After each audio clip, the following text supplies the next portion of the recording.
Let's get social. Come and sew with me. Let's get social. You know it ain't that hard to do. Let's get social. Hello. Oh, hello. Welcome, everyone. Happy Friday. I am so excited that you're here. Thank you all for joining. Hopefully you're staying warm and had a wonderful week. Today we are doing a new pattern. We are going to be sewing the lovely LaShuan dress, which I'm very excited about. Hey, Sebs, how are you? We are breaking this into two parts because, look, we are sewing this together. I'm sewing it for the first time. I did attempt to kind of review all of the instructions. There is a full video. So let me just start out by saying Dee Designs, who is the pattern designer, did do a full tutorial on how to do this. I have not watched it, but I watched a little bit of the beginning part of it. But it's a step-by-step. So definitely to make sure that you check out the tutorial. I wish I would have watched the tutorial before, because this is definitely, for me, going to be something I'm going to make more than once, because I'm making it on some wearable muslin, because I'm hoping that it fits me, but more to work out the fit part of it before I do it on my more expensive fabric. But I do also have pulled up the video tutorial just in case I need to go to that to help me understand something if I get stuck at one point or another. Because this is going to be my first time sewing this pattern. So if you are sewing it, please, now or later, drop it in the chat. Let me know what you plan to do. Sebs, I'm doing good. I cannot complain at all. I'm doing good. Let me see. And let me just move this table feels like it's getting smaller and smaller. I almost feel like I need an L now. And I'm like, I might have to get an L. I might have to have a little short table like right here. So don't be surprised if I decide to do an L, because I feel like I definitely need it. So anyway, we're going to do half, or we're going to do about 2.5 hours this time around. And then we're going to wrap up.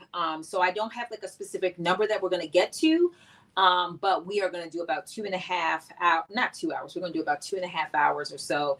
And then unless we just in the groove of it, we'll finish up that section, and then we'll save the last for the next. Hi, Gaynell. Welcome.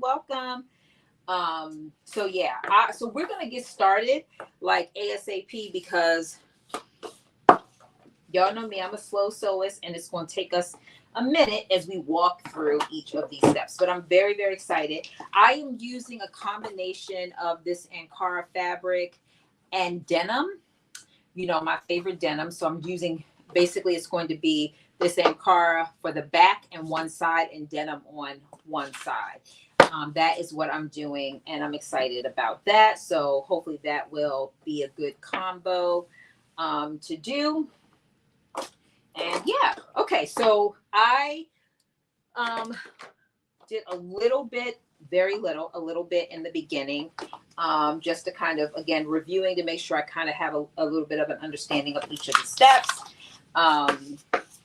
So the first thing that it tells us to do is to basically, after you cut out everything, you have 4 notches that are on the right front side. So the dress consists of a right side, a left side, and a back. And so the right side has a hidden placard in it. And so that is the first thing that we're going to do, is make that hidden placard. So what it tells you to do is to cut a 1-inch piece of interfacing to put in between the first notch and the second notch.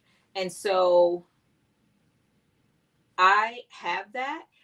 I think that, hey, Shamir, hey, Diva, hi, Ganel, welcome. So I think one of the things that I did is that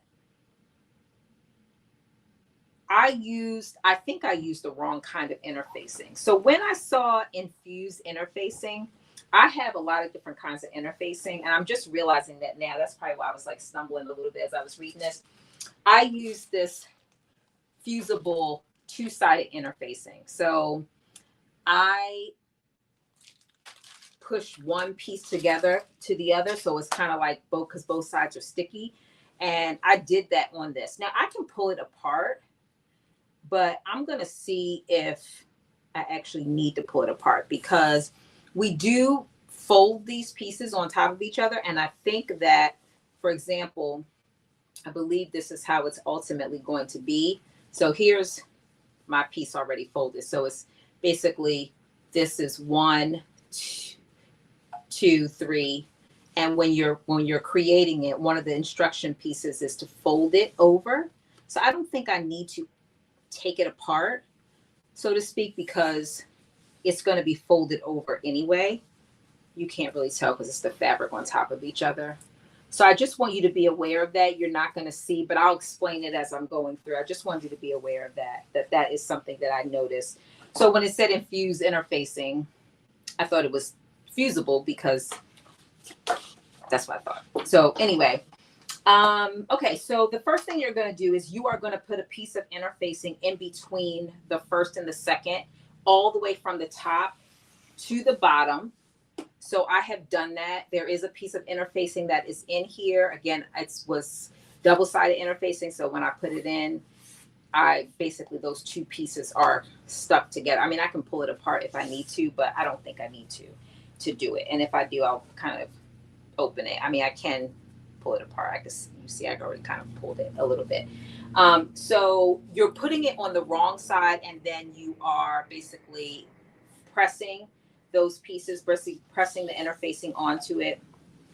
And so what it tells you is that after you put on that piece of interfacing between the first and the second notch, it is telling you to fold it at the second notch, which is what I did. So I took this first piece, I'm going to hold it closer. I basically took this side, I folded it over, and this right here, this crease is the second notch, is what you're seeing at this crease. The first notch is right here. You can see that it's kind of like a 1/4 of an inch piece right here, if you can see that. And then this, you can't see it because it's at the fold, but there is a notch right here at the second. So you're going to fold it at the second notch with the wrong sides together, which is what it is. This is on the wrong side. And then you are going to place the first notch onto the third notch. And so basically that is ultimately what I have done, is once you fold it, you are inevitably placing the first notch onto the third notch. They will line up. Exactly. And so that is basically what happens. So you have in between the first and second notch, you have a piece of interfacing, and then you're folding it over. So that second notch ends up being your crease. And then the first notch is folded onto the third notch. That's a lot. And it's very abstract. But the sewing instructions are pretty detailed, and they kind of show it to you. And the instructions, I did watch that part of the video, and it's pretty clear as well. So when you're able to kind of see it with fabric that is not like this, I always think about that after the fact, the fabric that I'm using and whether you'll be able to see it or not. But ultimately, you have the crease line at the second notch, and when you fold it over at the second notch, it causes the first and third notch to line up. And so once you have that, then we are going to stitch down that third notch. So again, that first and third notch are lining up, and we're going to do a stitch line that's going to go all the way down. And if this helps, I drew the stitch line on the fabric so you can see it. So I am literally, I don't know if you can see it, but anyway, I'm going to stitch. That is basically the line. That is where the first and the third notch line up all the way down. So I'm going to stitch that all the way to towards the bottom, and I'm going to stop at, there is a dot. Oh, here it is. So there is a dot right here, and I'm going to stop basically at that dot right there. So I'm going to do that right now. I'm going to stitch that piece, and that's why I said I don't think I need to take out that fusible interfacing, because I'm sewing that piece all the way down anyway. So I don't think I need to take it out.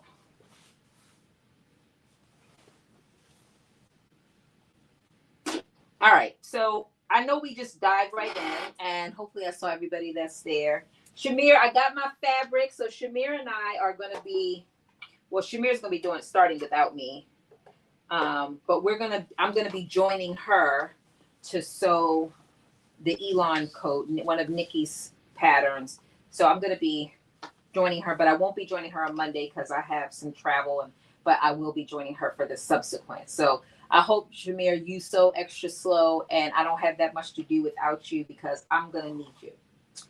I'm going to need you. So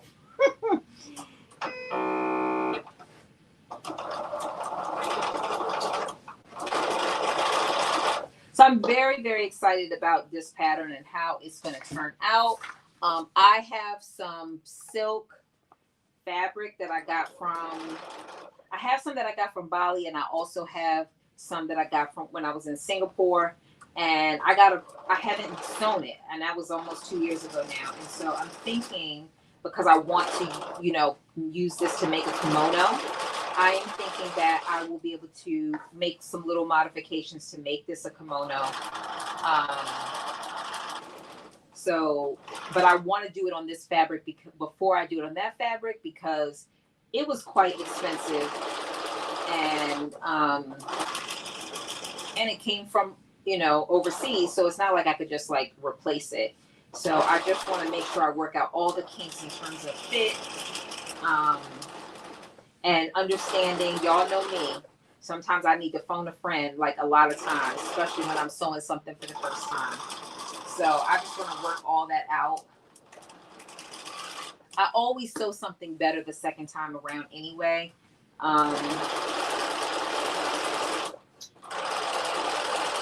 So I have a question. Can y'all hear me well? I was thinking about getting one of those little clip-on microphones. I have one. I just never use it. And I was thinking about getting one, or using the one that I had, even though I don't think it'll last that long. I might have to get a better one. But tell me, can you hear me? Oh, you can hear me. Okay.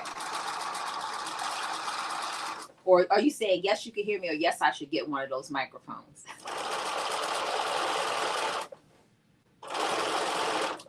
I just want to make sure that you all can hear me well.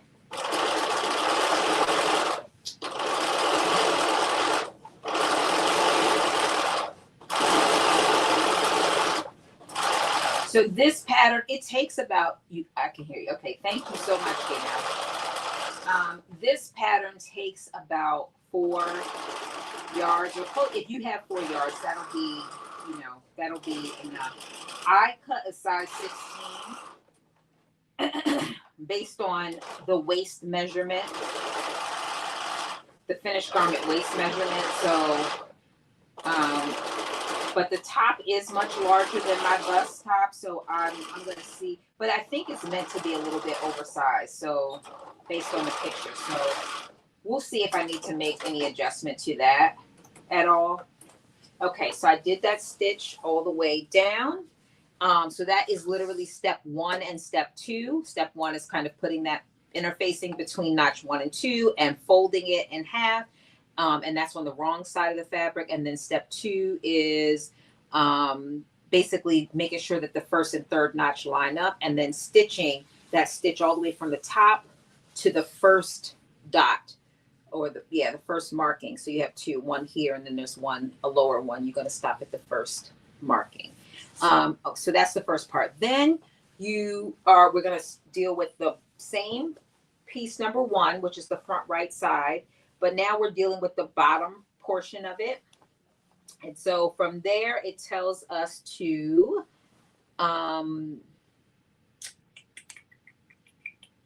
it tells us to, with right sides of the bottom of the front side placket facing, we're going to write down the numbers 4, 3, 2, 1 from left to right, which I did do that.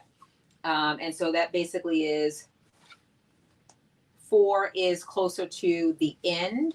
So I did open it out a little bit on the bottom. So this normally would have been folded where I had to open it up. I don't think it's going to matter. I think eventually it's going to end up folded.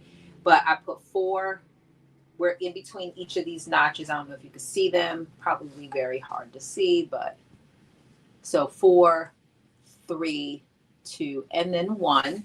And then there is a fifth line, which is your stitch, which is your stitch line. So basically with right sides of the bottom together, you are going to write 4, 3, 2, 1 on the right side, which I did. And then we're going to fold the placket with right sides of the fabric together. We're going to do along that first line. So the first line is over this on this side, because 4 is on this side, 1 is on this side. And so when you fold it for the first line, so the first line is here. And let me just make sure, because it's the first line. Oh, first fold line. Okay, yep, that's right. Yep, first fold line.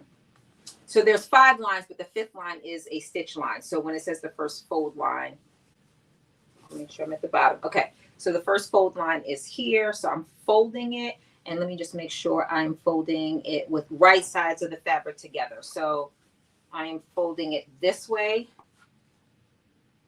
right sides together.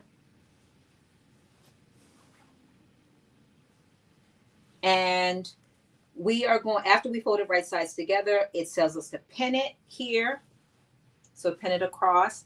And what you'll see is that there is 2 dots. So there's a dot here and there's a dot here. We're going to stitch from this dot to this dot. So basically like right here. And on mine, it's about an inch, a little more than an inch, inch and a quarter from the bottom. So I'm just going to do a stitch right here. Boom, just like that. And yeah, stitch across from dot to dot. So I am going to do that right now.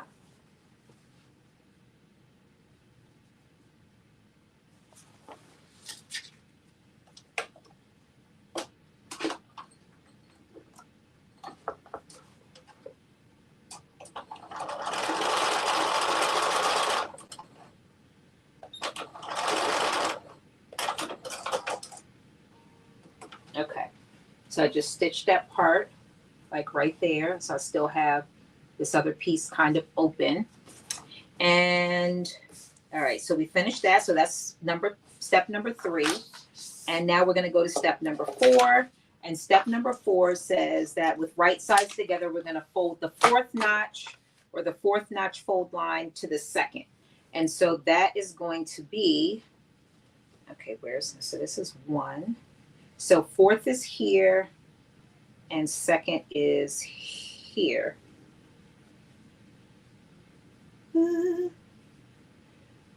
Okay, 4. Oh, no, wait a minute. Okay, 4, 3, 2. Okay, here we go. So 4th to the 2nd.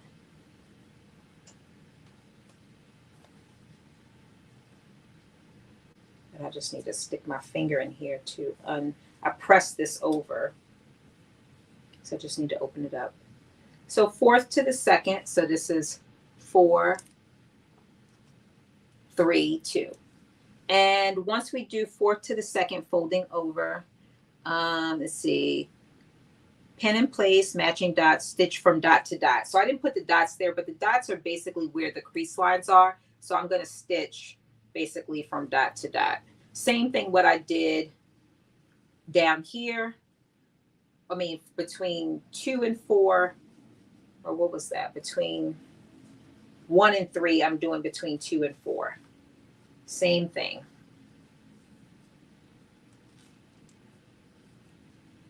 And so it should make like a single line across. I just have to open mine up because I pressed it closed to make sure that it is going to be good. Okay. And then I'll show you what it looks like in a minute when I stitch it. Hey, Aisha. How are you?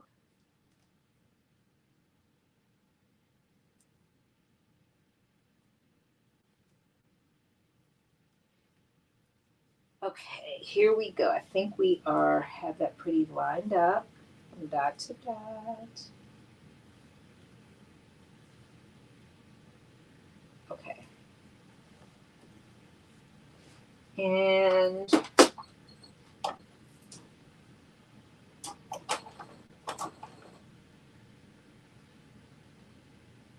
well, my fabric, my thread came out.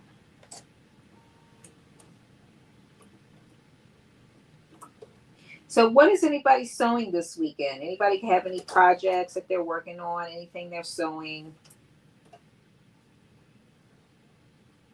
Anybody making this dress either now or later?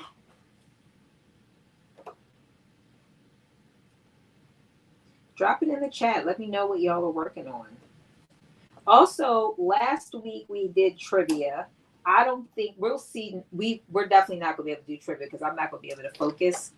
But maybe next week we still have another week of Black History. We had such a great time. We'll do it again next week. But I have some prizes that people did not claim their prize. I think only one person actually claimed their prize that they won so far. So I'm waiting for the other people to get on so that I can remind them to get their prize. Okay, here we go. Let me.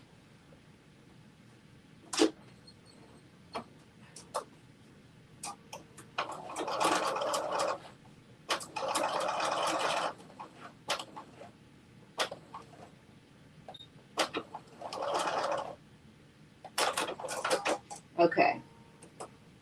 And so here is what it's going to look like. Basically, a line, if you could see that. So this is the first part I did, like boom to that. And then the second one was here to there. And it kind of forms a line.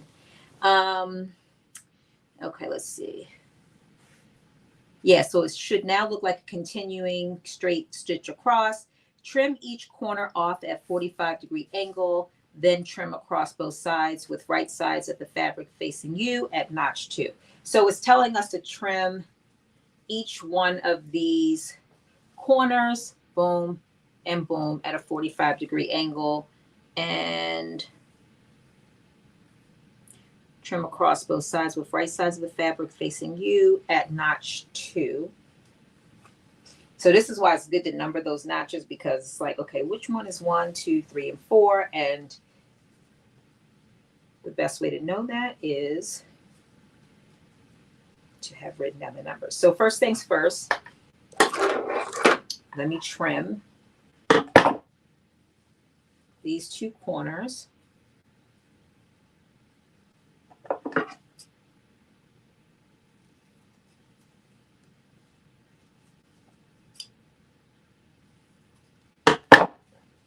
And then I think this is notch 2.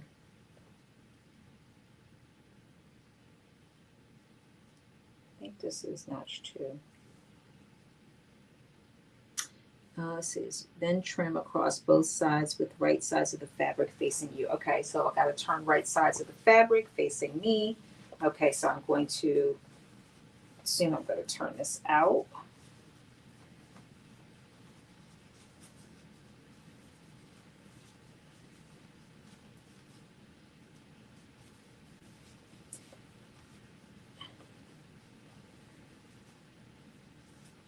Okay, here we go. Look at that.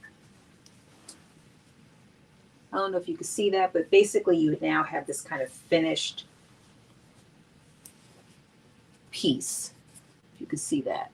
It's finished, finished. But I have to still trim. I don't know if I need to trim it. It's kind of doing pretty good without the trim. But it did turn out good. So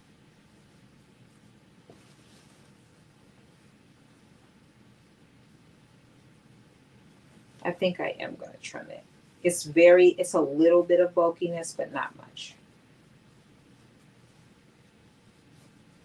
So I'm just turning it back out. And all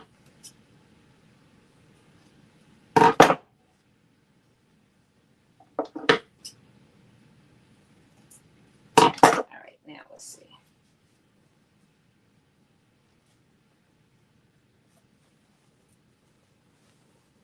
Yes, here we go. That is much better. Okay, look at that. Very good. I wish you can see exactly how clean it looks, but it's basically gave this a whole finished edge at this edge and at this edge. And I also think that this is, because I feel like I skipped one step. I know I skipped one step. I'm supposed to sew from the top to bottom. Let me see. Oh, I did do that. Okay.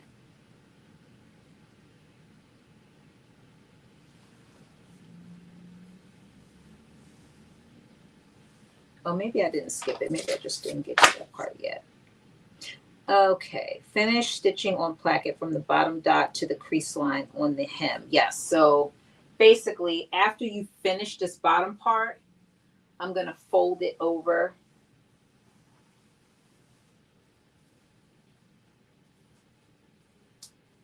Can't really see it, but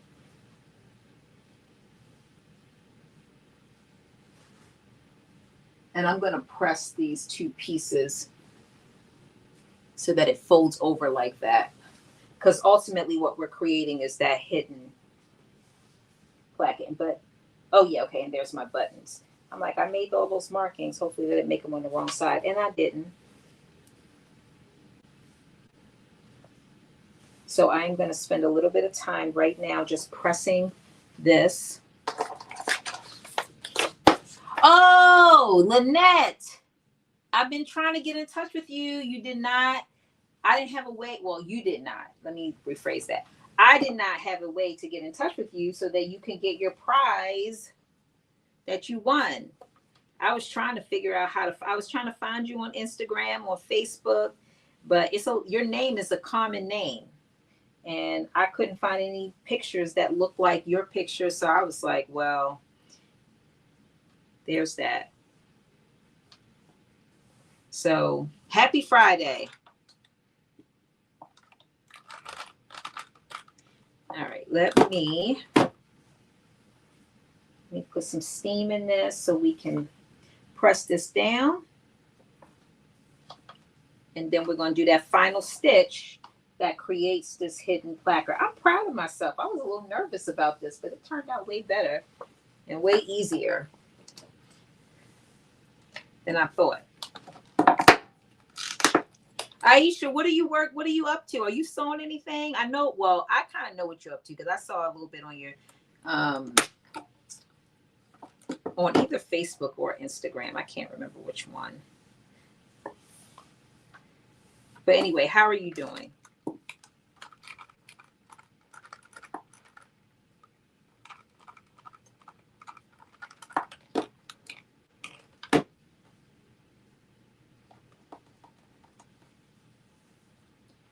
Yeah, I definitely marked this thing, and I'm so glad I used the chalk instead of the marker because this fabric is so busy. It would have been so hard to see that marker.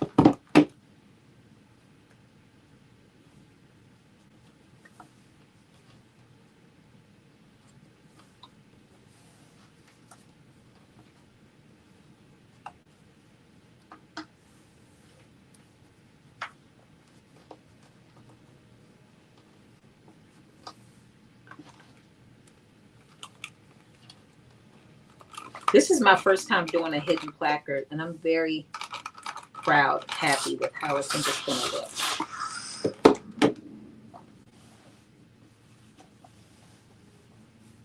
I'm also doing, not doing buttons. I'm going to do, I'm not doing buttonholes. I'm going to do, oh, snaps is what I'm going to do.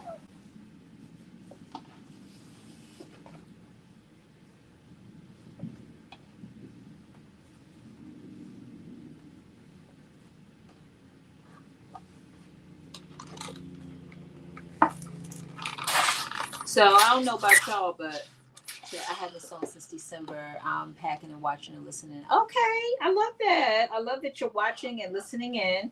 And you know what? When you get back to it, when you get settled and all of that, and nothing wrong with a little break, a little hiatus.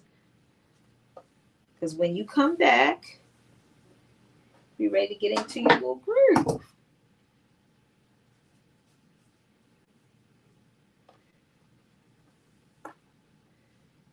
Be ready to get into your little groove. So I'm appreciative that you are spending your time with me.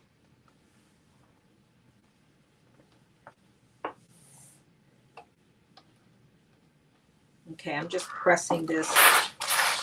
This is going to look so good. Hey, Chris! Oh my goodness. I'm so happy to see you. All the famous people are joining today. I mean, all y'all famous to me.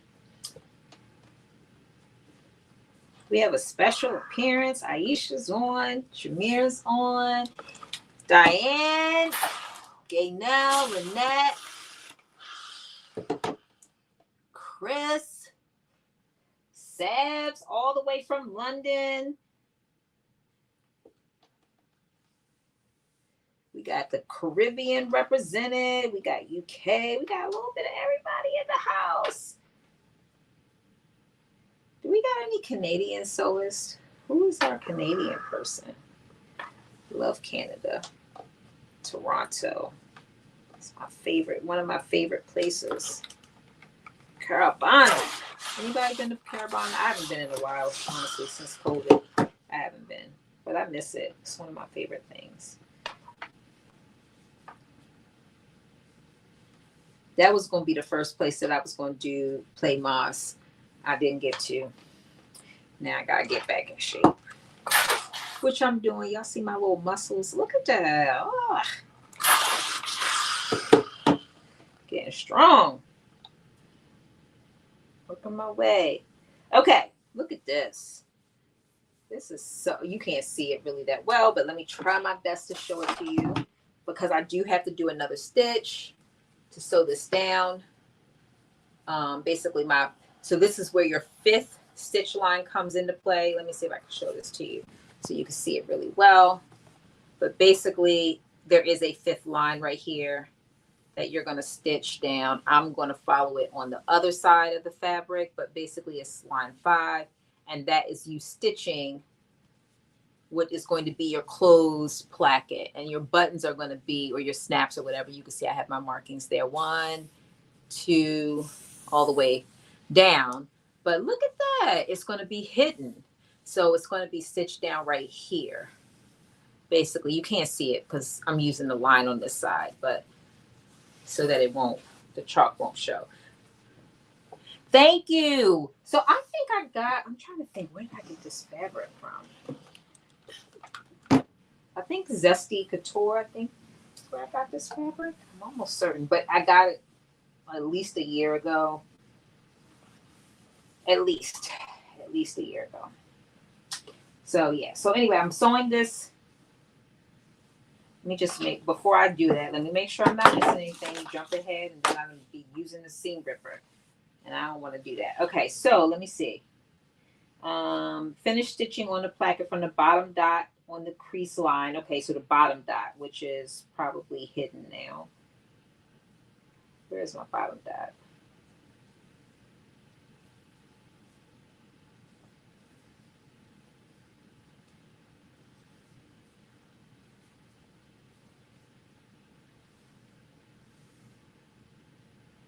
That's the problem with having this. Okay, here we go. This is the top dot. Where's the bottom?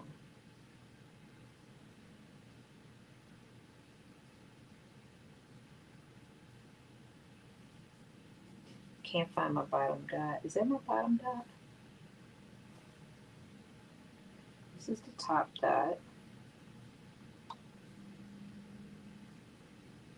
Yes, here we go. This is the bottom dot. So that's basically from the bottom. So I'm sewing all the way from the bottom dot. Stitch, let's see, where are we at? Okay, finishing stitching on placket from the bottom dot on the crease line to the hem.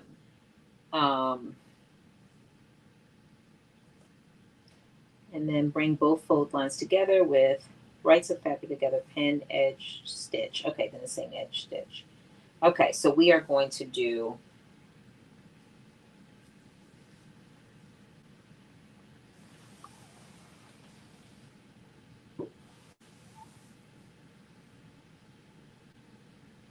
do I really want to do that? Just thinking out loud if I want to. Yeah, I think I do. All right, I'm just about to do one more. Do I really want to do that? Yes, I do. All right, I'm just folding under this this raw edge so that when I stitch it down, it will be on the inside. I should have did that when I was pressing it a minute ago and I did not. So I'm doing that right now. And then I'm going to do that stitch.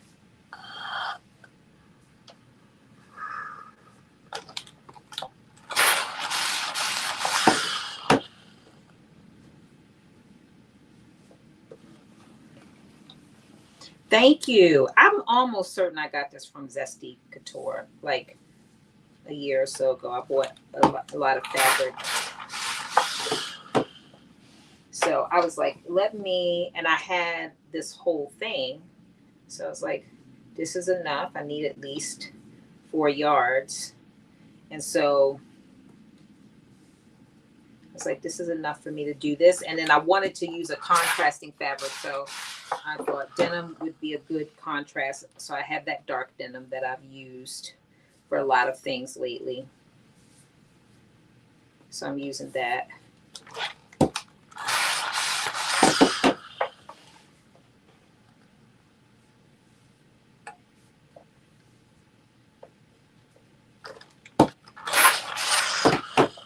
Okay. You say, yeah, I need to get back to it. Well, you will when the time is right, you know. When the time is right, you're gonna come back better than ever. Come back like you never left. That's what I like to say.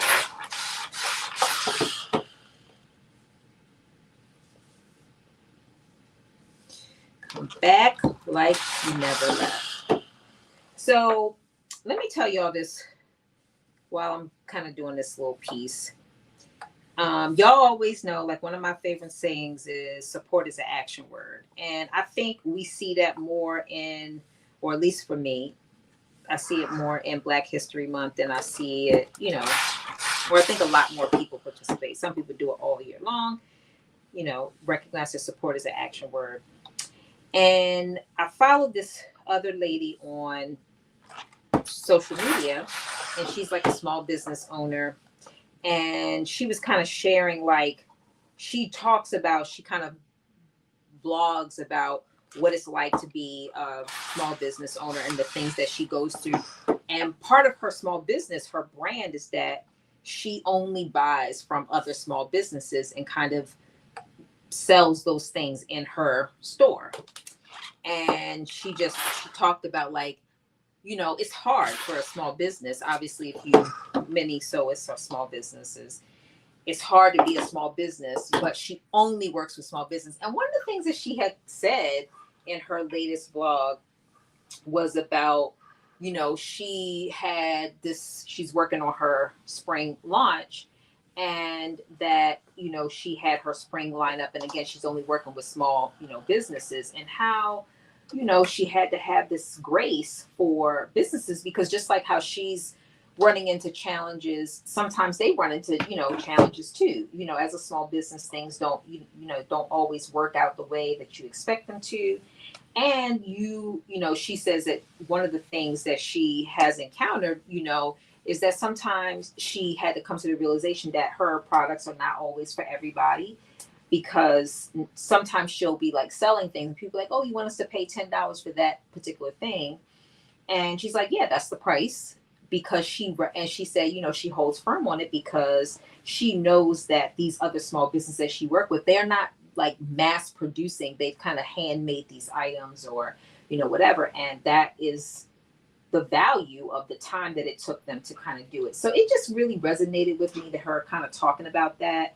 And I don't know, it just made me think about also all the times that I often will, I try to support small businesses, but sometimes, a lot of times I do order off of Amazon out of convenience. And I don't always look and see, is there a small business that is providing this service or offers this product, for me. I have less of a concern about paying the price, because I do understand that piece is a part of it, that you are going to pay more when you are getting something handmade that's not mass produced. Usually my challenge is I'm impatient and I want it like now.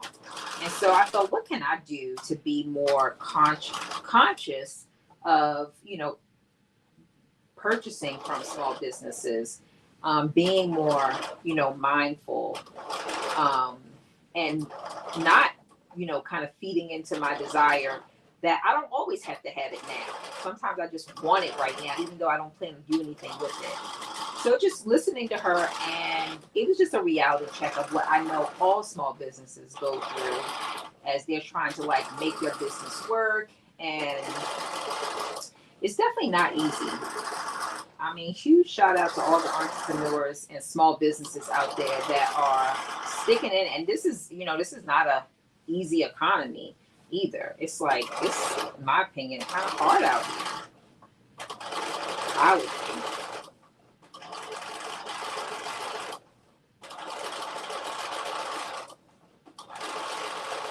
But yeah,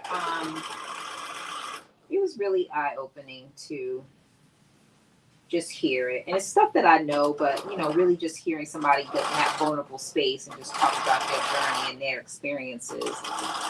And this really kind of resonated with me. It's not easy to get into that vulnerable space and share, but I'm sure that message probably helped a lot of small businesses kind of say, hey, it's not just me going through this.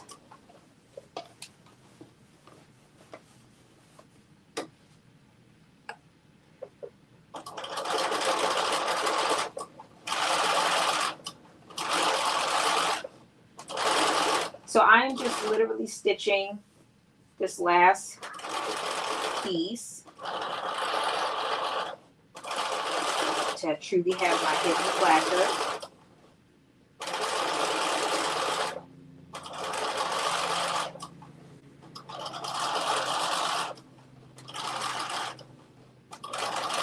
Very happy with how it's turned out. I was nervous because I don't think I've ever done it before. If I did, it was a very long time ago, but it's not coming to my mind. So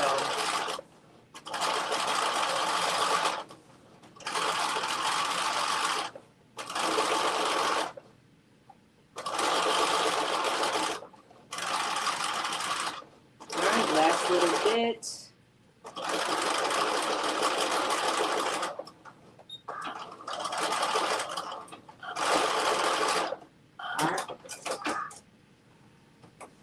All right, we have done it. Let me show you.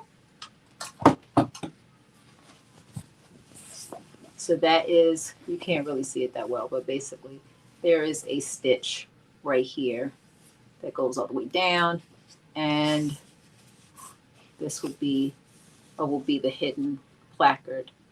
and the buttons will be on this side of it, and I have the markings already there. Yeah, okay, so that is done. That looks really good. You kind of see the little stitch line a little better down the bottom. Can you see that? Yeah. So there we go. So that's done. All right, now we have done that. And it is telling us to do a top stitch 1/8 on the edge downward towards the bottom dot from the hem to close up the placket.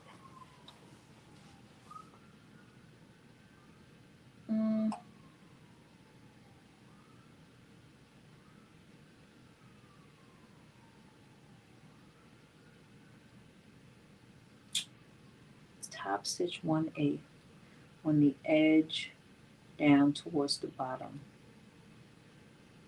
I don't think I need to do that. I'm not doing that. I'm skipping that part. I don't think I need to do that. Okay, so this is the front right side, and we have put our placard in. So I'm going to put that piece. By the way, I did end up getting this pattern printed from Blue Dot, and it came very easy, clear.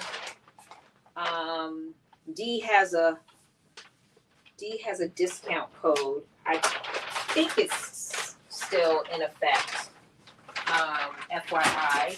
So if you haven't ever done them before, you may want to consider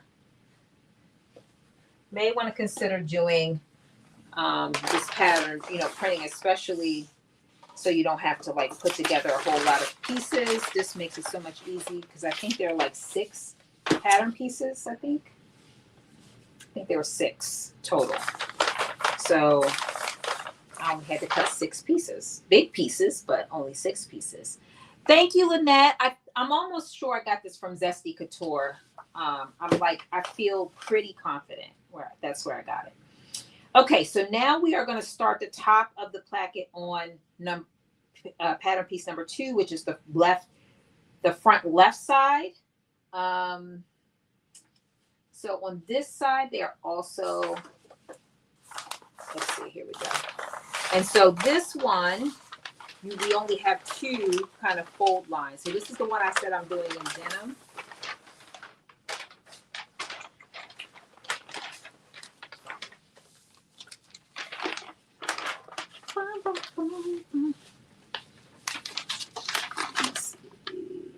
Yeah, there we go.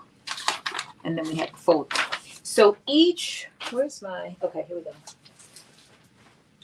So I believe each one is about an inch. If I'm measuring this correctly. It's a little more than an inch. But I think it's intended to be, yes, a little bit more. Okay. And I'm just going to make one more little clip, and then I'm going to draw this line in place.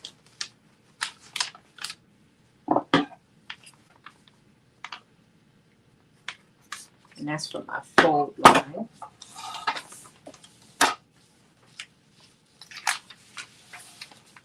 And I'm actually going to do this on,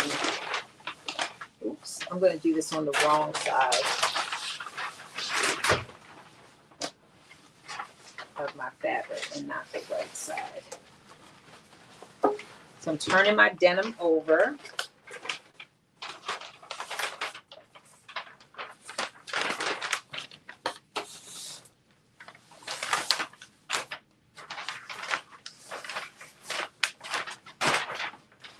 Turning my denim over, and I am, to assist me,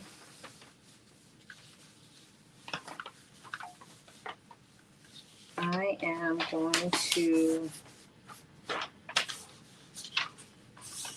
do I need to draw that piece? I do. I was trying to see if I could get away with not drawing the first line, but I need to.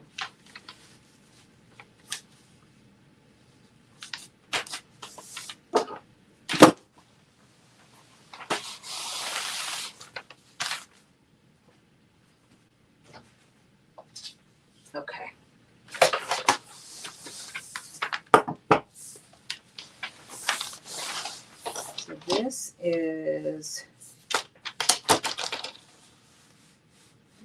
a 1/4 of an inch. So I'm doing the first fold line is a 1/4 of an inch. The second one I have marked with a cut. So I'm going to do, and where's my marker?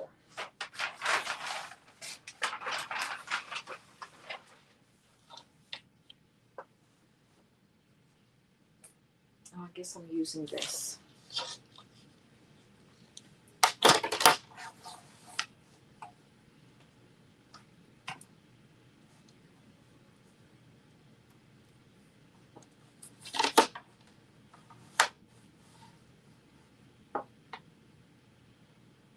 So I'm just using a pen to kind of mark 1/4 of an inch down, and then I'm going to draw a quick line.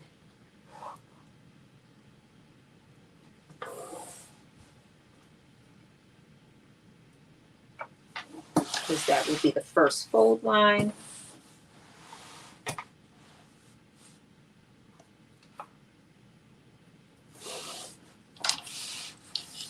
You know what else I have? Actually, I have something I think might work. It's crazy, you buy stuff and then you don't use it and you forget you have it. And I think I actually have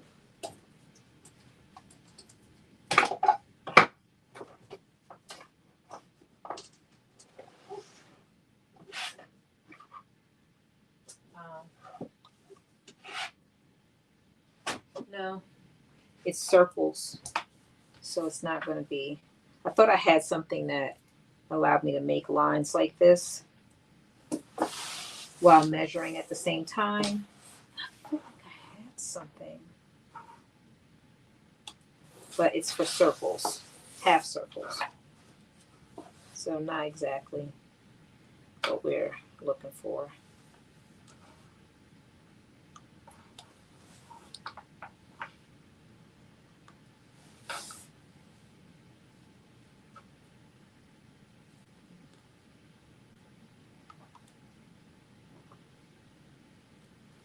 All right, there we go.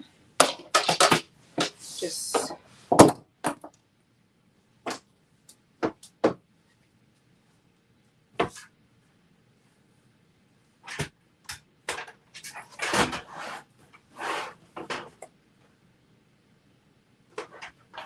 ta-da!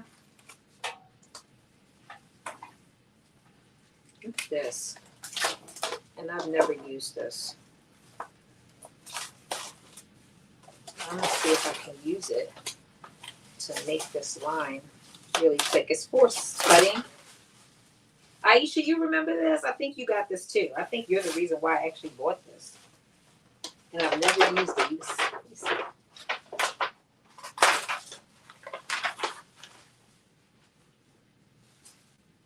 Remember this?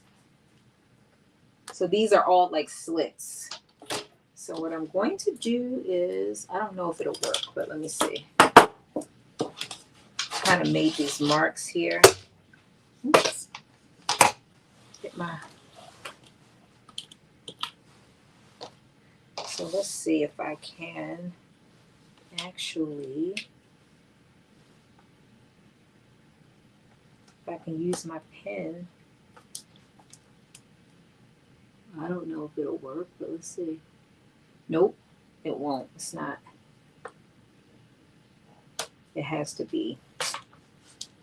Nope, it won't work. Scissors. I haven't made anything fringe, but I was trying to see if I can use it to like draw a straight line by putting my pen in there, and but no, it's not working because my pen is too wide. It's not going down. So I'm just going to use my ruler. Just use my ruler.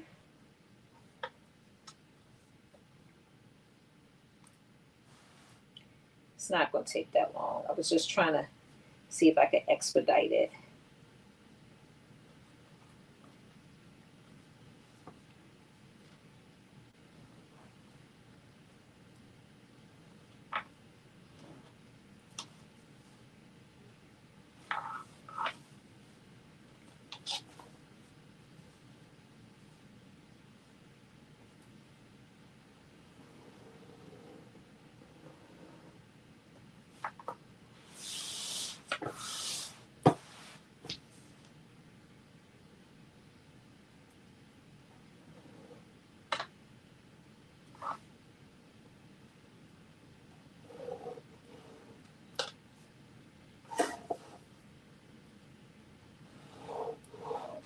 Have y'all watched the hey, hey Carm, thank you.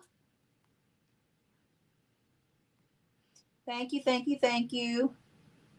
Let's see. That is to cut with a rotor. Yes, right. That's exactly right, Sandy. Because no pen. Look, I was trying to fit my pen in there, taking a shortcut. I was trying to look. I'm a creative in some respect, and I was trying to figure out: is there a way, easier way, for me to draw this line? So I got to do it twice. And I thought, oh, let me see. But yeah, rotary cutter. They need to make a rotary cutter pen so you can like. I guess they do have that actually already. Okay. Oops. Let me see. I think I jacked that up. My ruler moved. I made 2 lines. I'll make one darker. Okay. There we go. All right. And now I'm just doing next line. So that is from this line. It is right. From this line. And this line.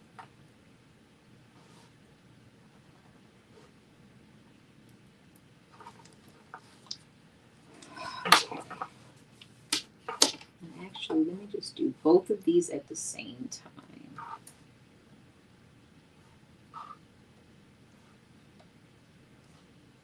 So I'm just basically marking this periodically so that I can draw the line down.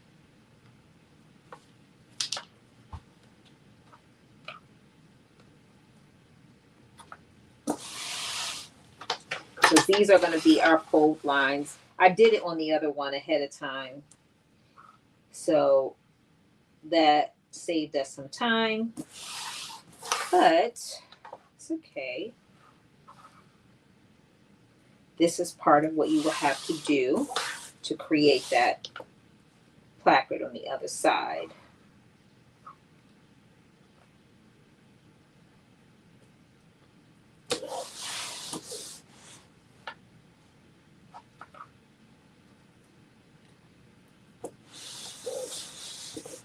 Okay. Here we go. Okay, that wasn't too bad. So I finished doing all the markings. Let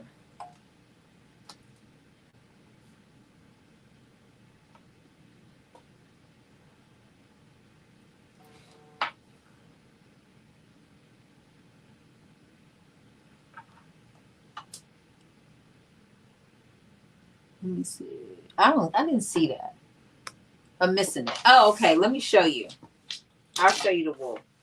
Hold on, give me 1 second. So I bought some wool. I told you I'm making Nikki's coat with Shamir. Mm-hmm.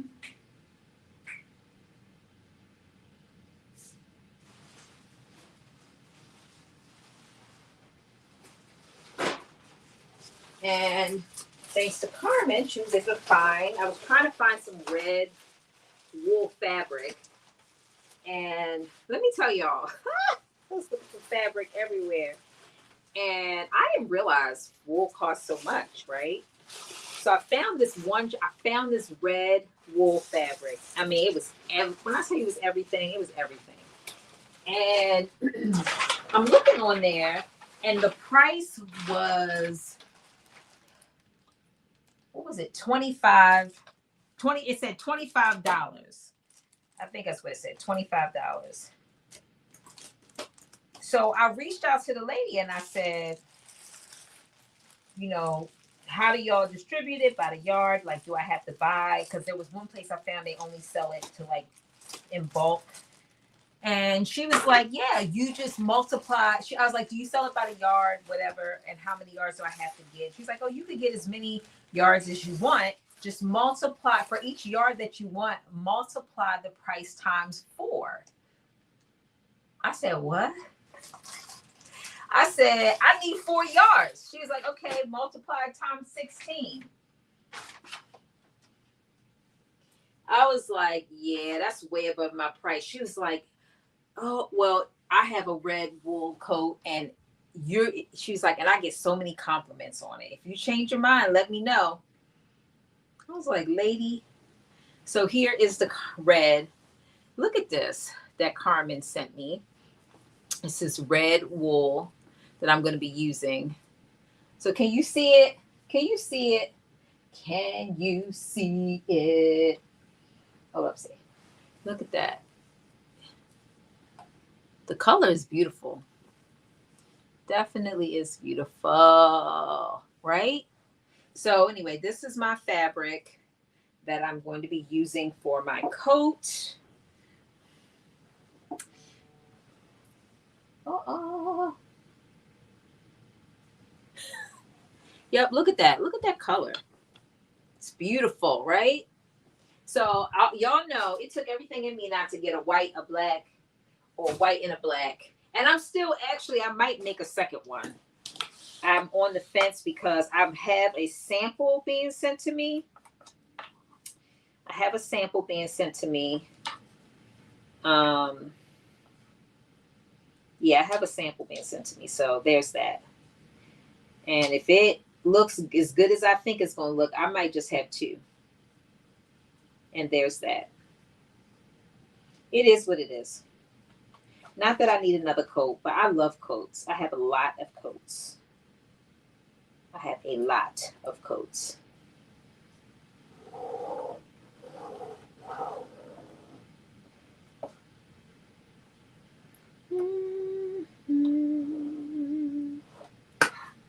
All right, there's that.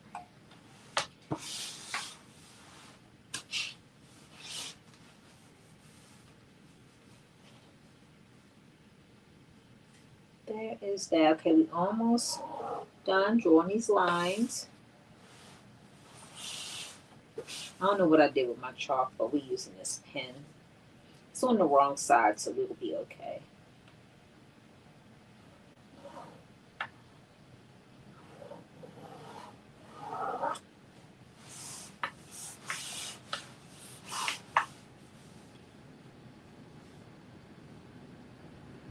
Again, we're now working on our left side. So we did all that on the right side, and now we are on the left side.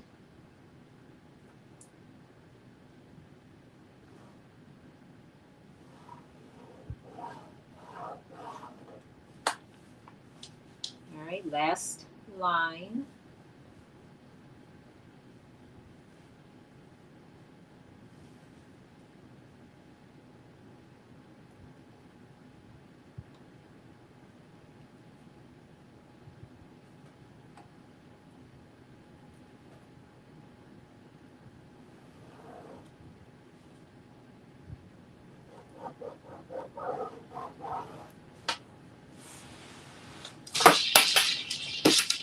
Of course. Fall. Oh, okay.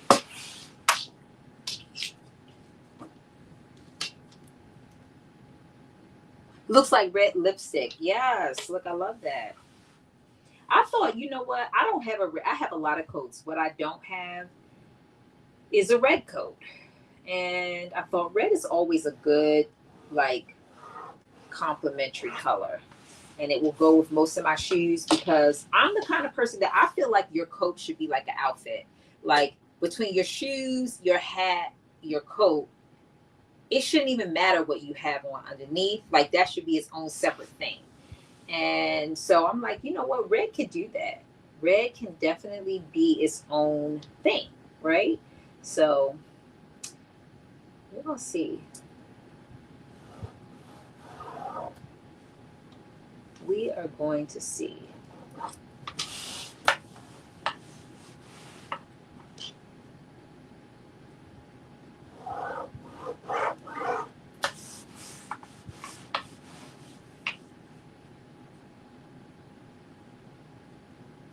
And it's the last little bit right here.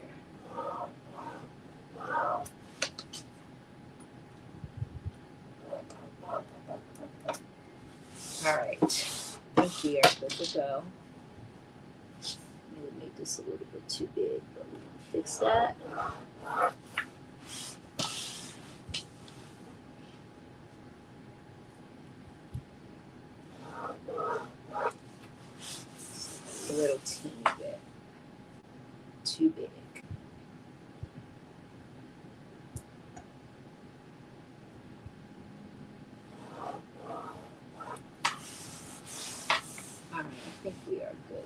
Okay, so we have our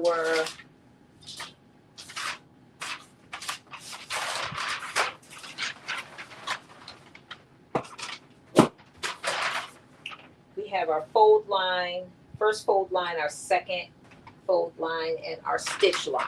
That is what we have. Let me just show you. First fold line is right here, 1/4 inch to the edge.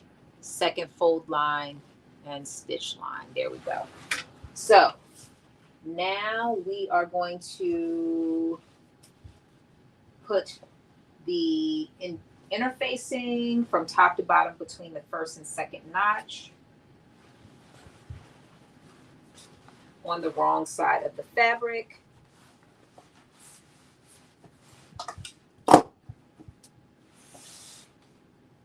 Doesn't like that. Okay.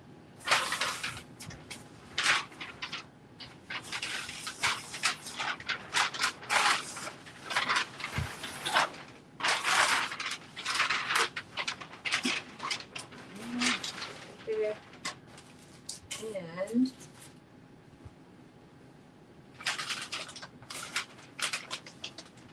okay, I just want to see if so I think be able to do the same thing.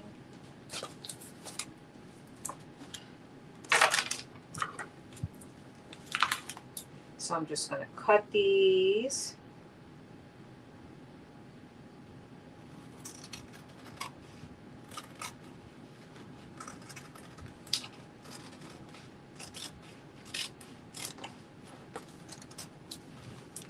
I made a red pendulum wool coat for myself approximately 35 years ago. I was so afraid to cut into that beautiful fabric, and it turned out perfect. Look, I love that for you. And I can't wait to have a red coat just like yours. Just like yours.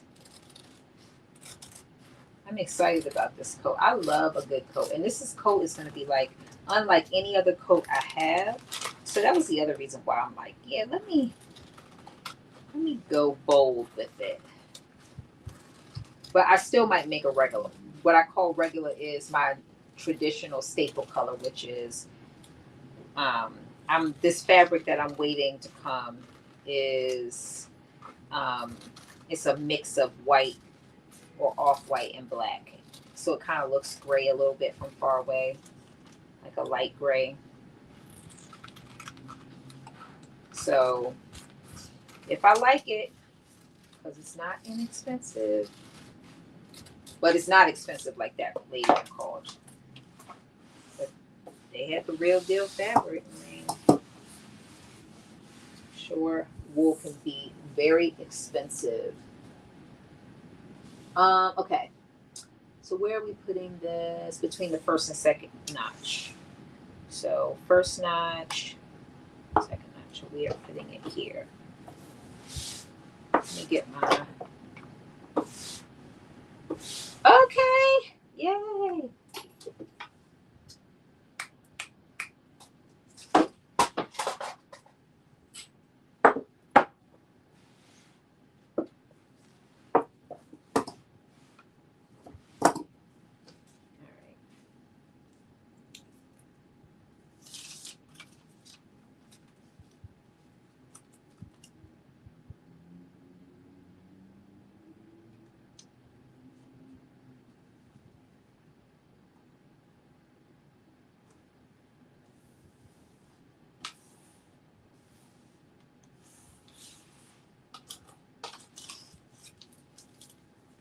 You said I found my coat that was cut out and the fabric is red, black, and white. So I'm excited to see that up when I'm set. Yes.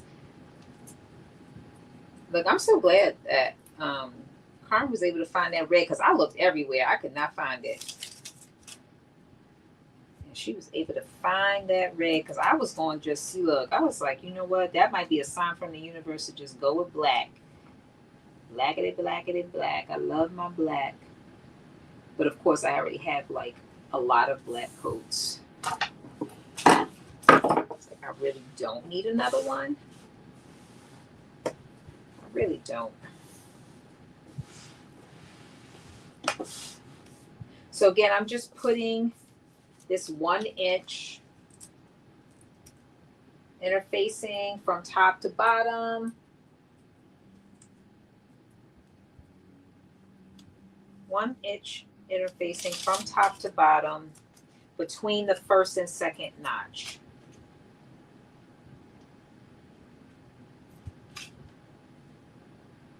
That is what I am doing. So we all gonna be out here like little Red Robin Hoods with our coats on.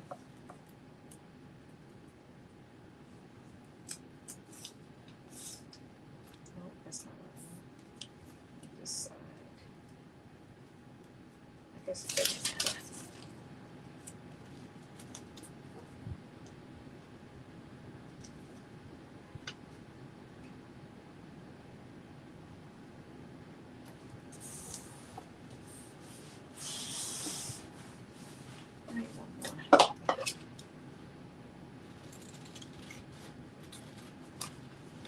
One more strip, and we will have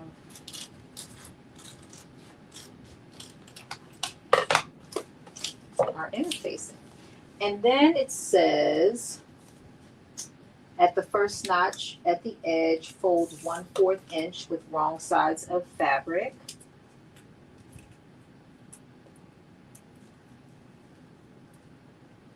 I can get this off here. Thank you, Lynette. I appreciate you. Yes, please. If you can thumbs up the video, I really would appreciate that. It would be so helpful to me.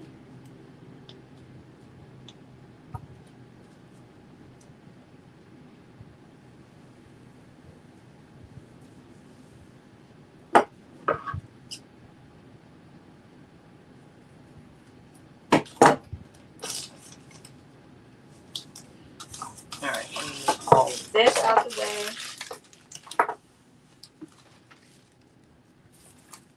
And the next thing it's telling us to do is to, at the first notch fold line with wrong sides of fabric together, press, then fold second notch.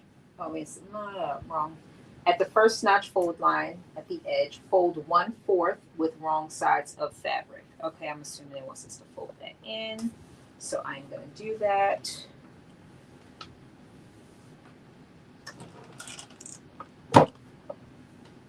And hopefully this will not burn this before I can peel this off. I don't think it burned it last time.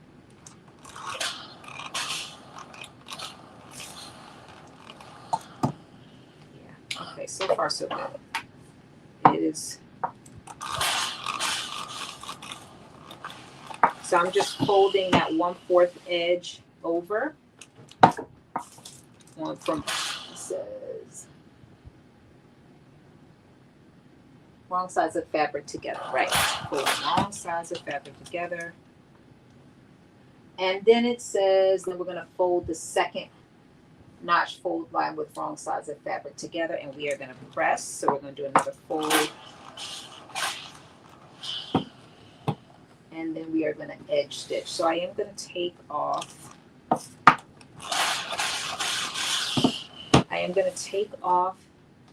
This, because remember I said I pulled down off of my staff, this double side fusing interfacing.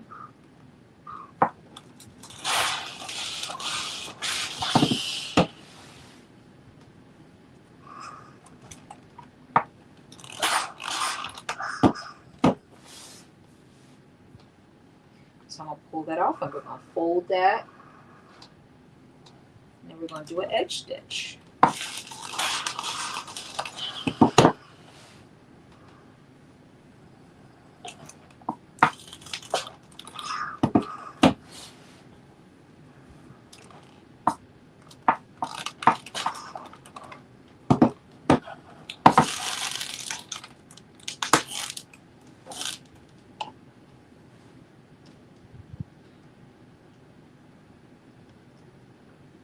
Oops.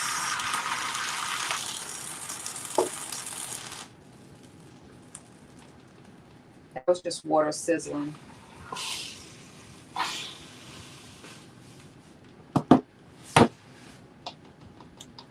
some paper towels and wipe that up.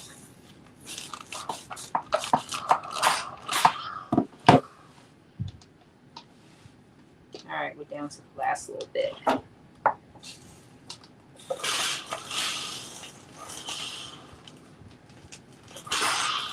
Woo, don't burn me.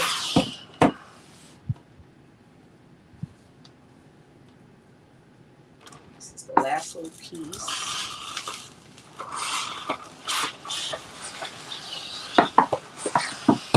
Okay, here we go.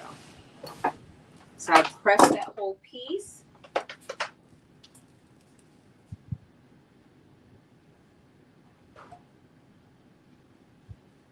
And wipe this up. And then we're going to fold it over again, and then we're going to do an edge stitch. Yeah, I think I am going to get another table right here, L. Just to put up, I do take this table down, not every week, because sometimes I'm doing something during the week, but I do take it down.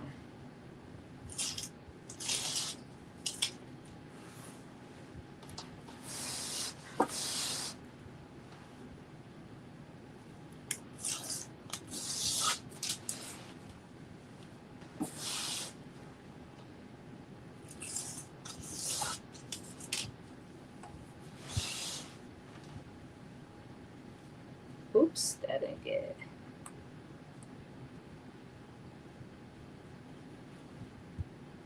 Okay, here we go.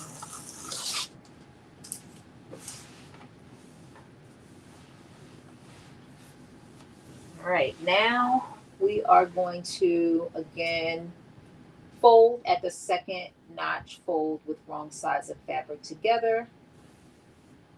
So that would be this right here. Ooh, I do not want to burn my hand because that will be game over.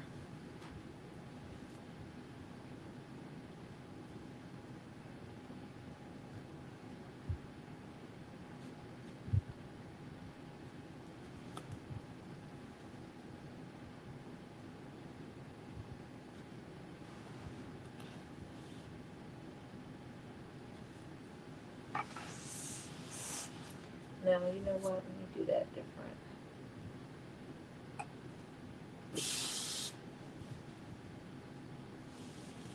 I'm just folding it over so that the edge touches that last fold line.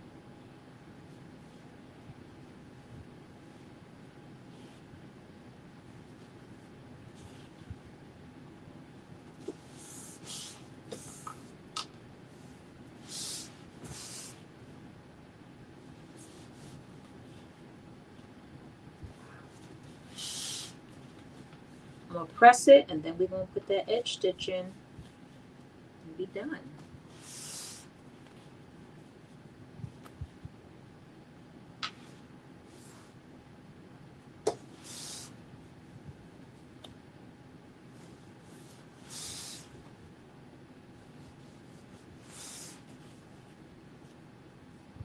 There we go. Look at that. Beautiful.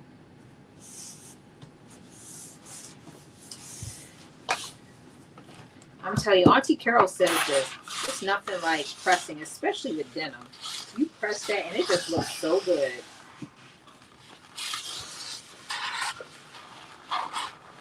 It just looks so good. So good.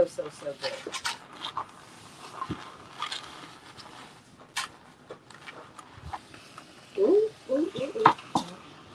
Don't mess around. There we go.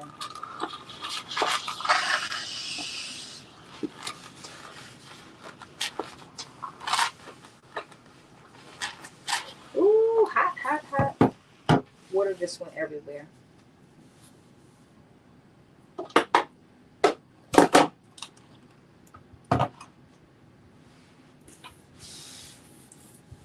My fabric got a little bit wet, but it looks so good. Let me just show you. It's a little wet, but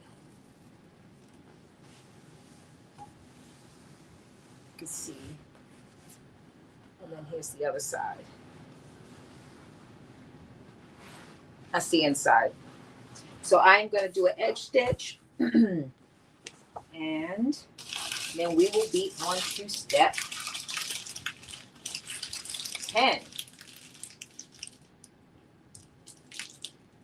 We're moving right along, moving right along. So I think this is really going to look good. This is the other side. So one side is denim, one side is that Ankara fabric. I think it's going to look really good. Have that kind of mix. So it's like the back is going to be all Ankara, one side is going to be Ankara, one side is going to be denim. It's going to look so good. Okay, here we go. We're going to do, let's see, 1/8 of an inch edge stitch. And I love my edge foot because it is so good for making a perfect edge stitch.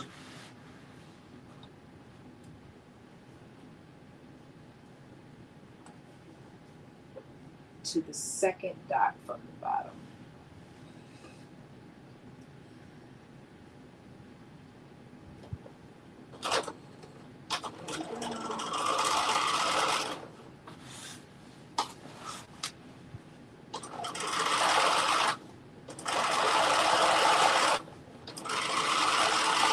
And this would really look even better if I had a different color fabric, a different color thread. This thread is black and you can't really see it. Yeah, you can see it a little bit. But not really.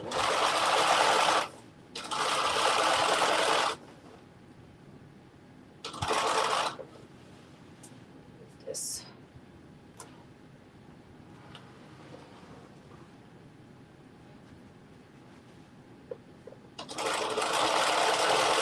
I don't want to start no fire. The game over.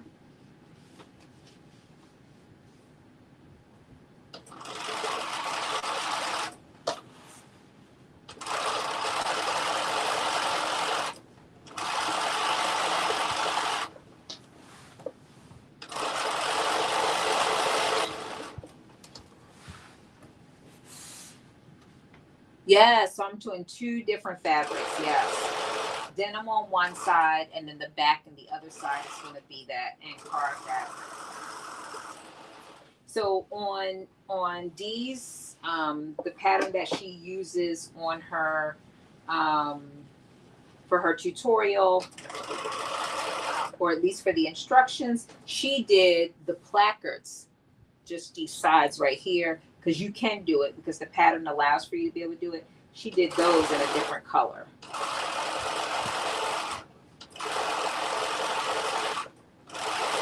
So there's a lot of ways that you can potentially, use fabric to create a different look with this. The other thing I found interesting, and I would love to see somebody do it, is, Dee has a lot of different recommended fabrics for this pattern, different kinds. Like I know. There's a sweatsuit fabric. Oh, there's a sweatsuit fabric as an option. So I would love to see somebody do that. That would be a totally different look.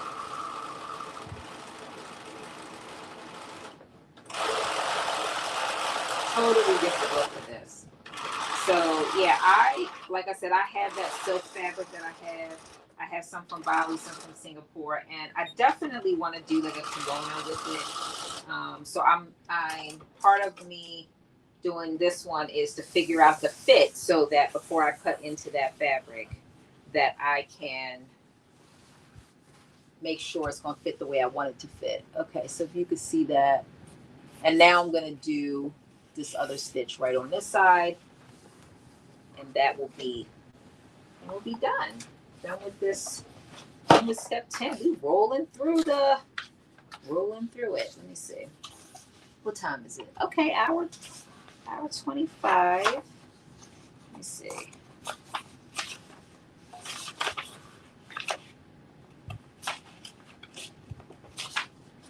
Mm.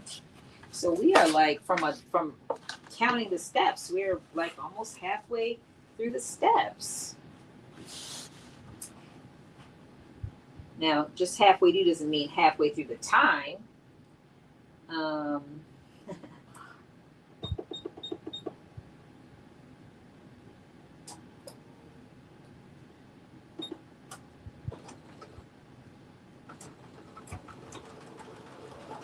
all right, I'm doing this top stitch.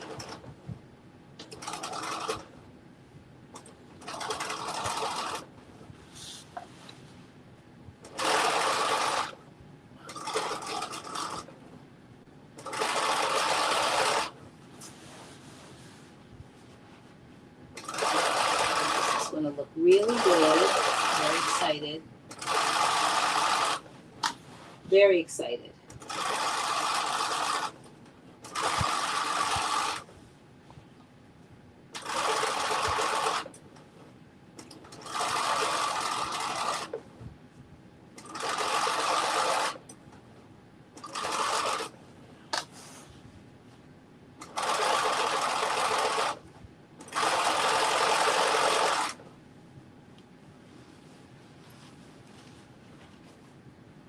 Yeah, you can't really see the stitch. I wish I would have used a little bit of a different color because I feel like this stitch just gives it different vibe. But it's all good because, of course, when I use a stitch that blends right in, I'm not making a single mistake. Knock on wood. And then when if I would have used a stitch that would have been contrasting, it would have been crooked and everything else, because that's just how it goes, right?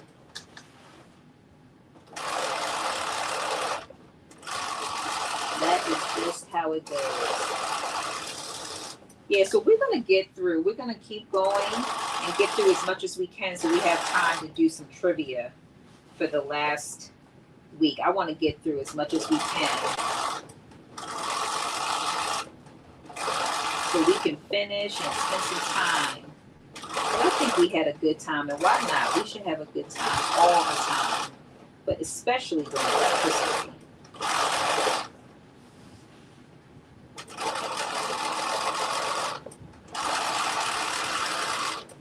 Lynette, please make sure I have a way to get in touch with you so I can make sure you get your stuff. I'm trying to think of who else. Lynette. I gotta look and see who all didn't get theirs. Miss Alethea. Somebody else. Monica. Is Monica on here? No. Monica was the other one. Did not get their gifts.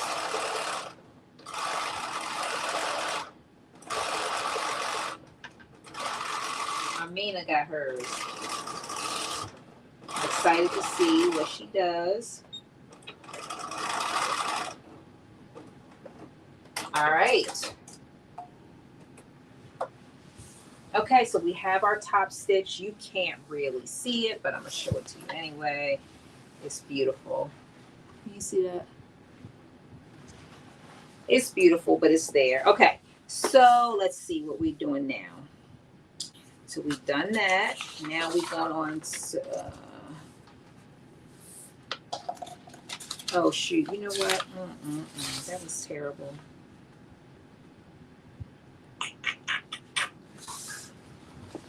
Guess what? I was supposed to... I didn't do the bottom right. I went down and I wasn't supposed to go all the way. Because we got to...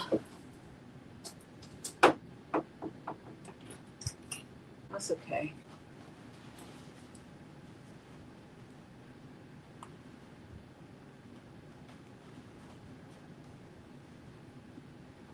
That is okay. I don't have to take out this whole thing, just a little bit at the bottom. So we can do that turn inside out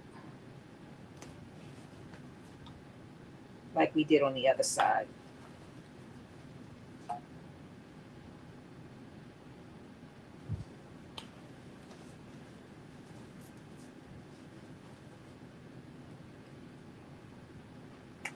Yeah, so here we go. I think this is going to be good. Did I do that? Oh, I did this corner too. Of course I did. Of course I did. Okay. It says turn the bottom corner wrong sides out. Boom, boom, boom, boom.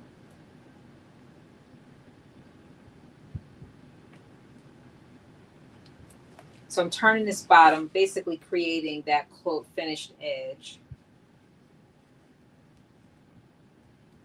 Turn it right side out. Press.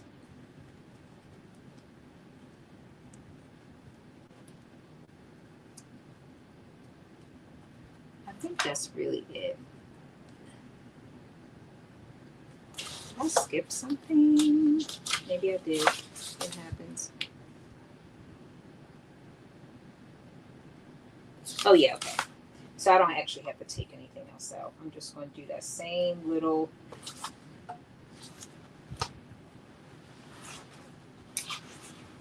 stitch. Just want to make sure that this is right.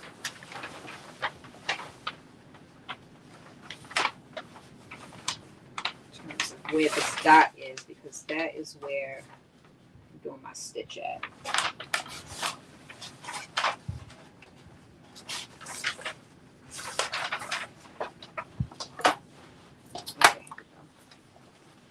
So I am doing the same thing I did on the other side, which is stitching it wrong sides together and then turning it, clipping the corner and then turning it out. And what I need to do is just mark that dot that I'm going to stitch across.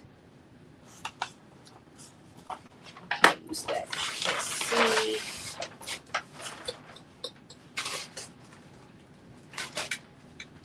Oh, there it is.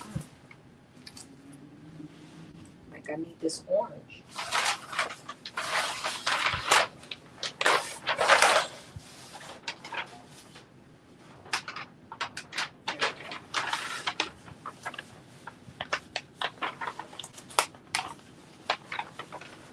So I'm just making sure that dot is in the right place. I know exactly where to stitch.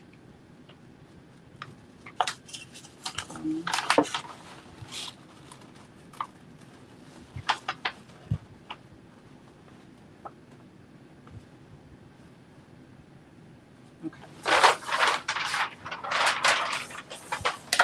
Luckily, I didn't have to take this whole thing out, just this little part. I'm trying to think if I even want to take this out. No. I'm talking about my edge stitch if I want to take it out. I don't think I need to.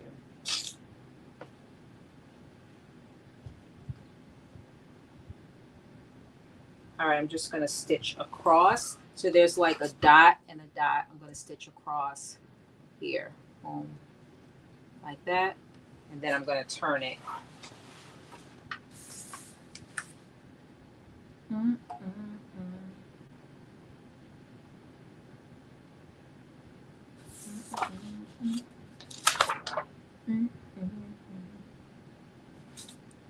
Fold fabric together at the bottom center.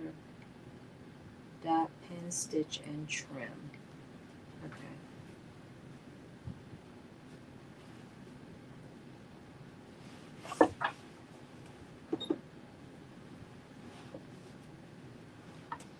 Now I'm just making sure this is all lined up so it's not bunched. And I'm going to do that one. That single stitch.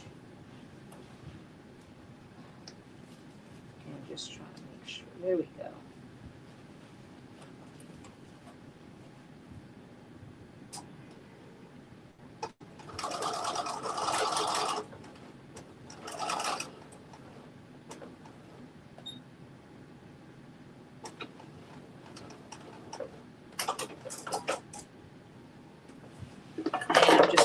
this corner.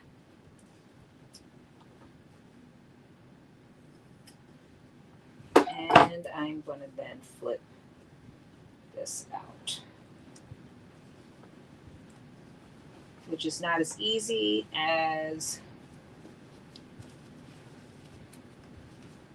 the Ankara because this has got a little bit more to it, but it's working.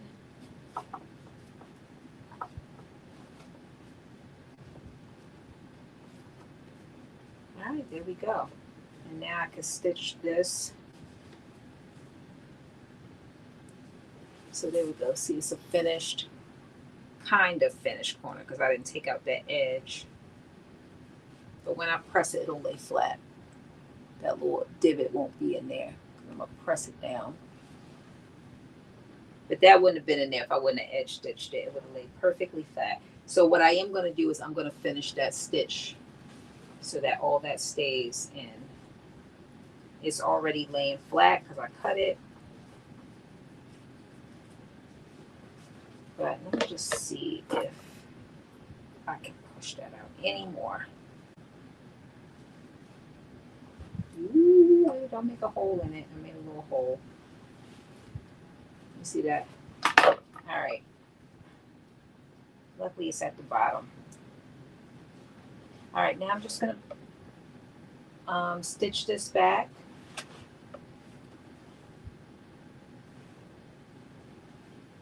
I'm actually gonna do it on this side.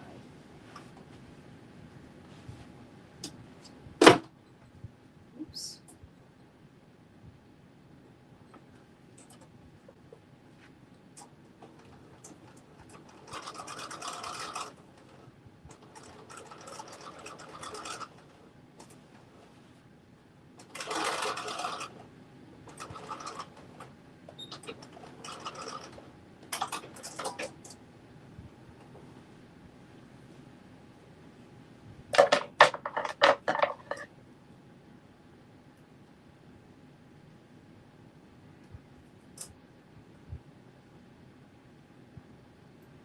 All right, there we go. That's done.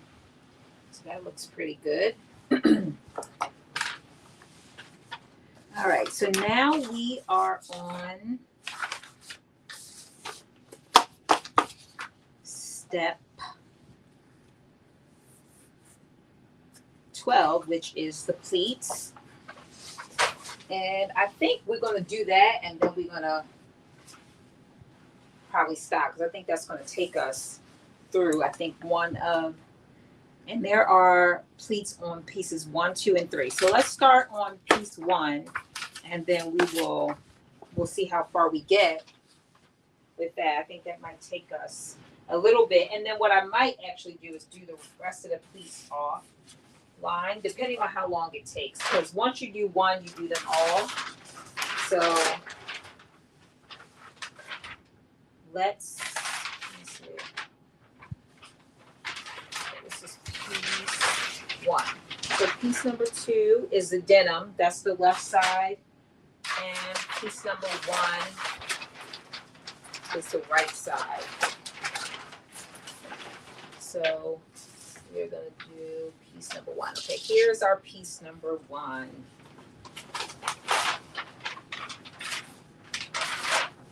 Okay. Look at that black. That looks so good.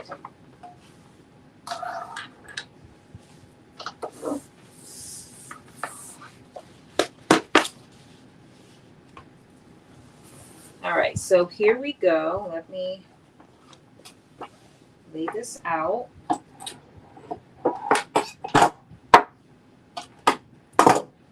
And I'm actually going to get out this chalk because it's easier to make lines with this kind of chalk than it is with the other chalk.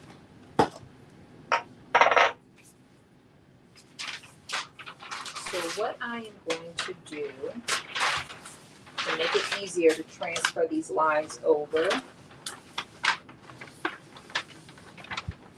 is I'm going to measure them. where they are, and then I'm going to draw them independently, my line. So I am pink. So this line is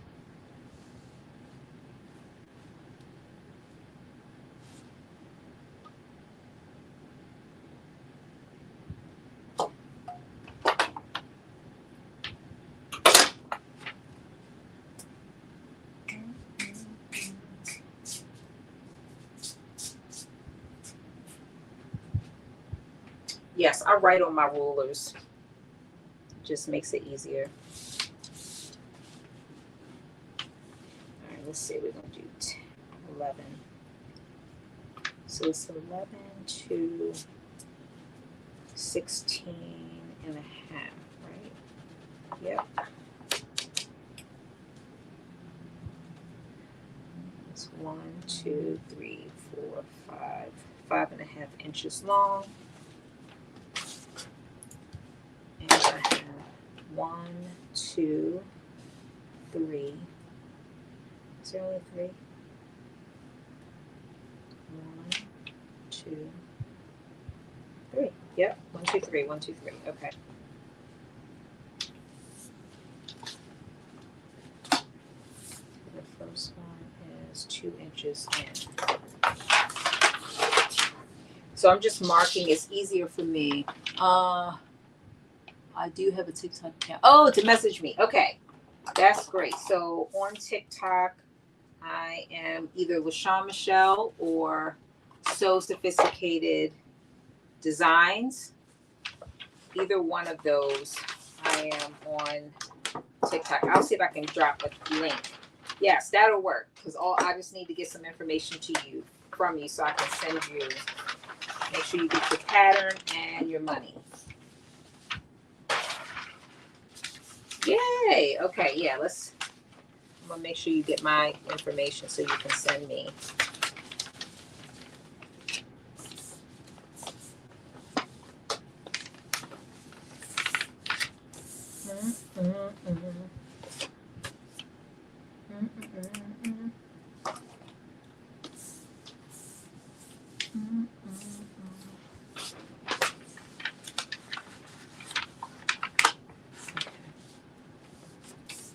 All right, so what I'm doing is basically transferring these lines over.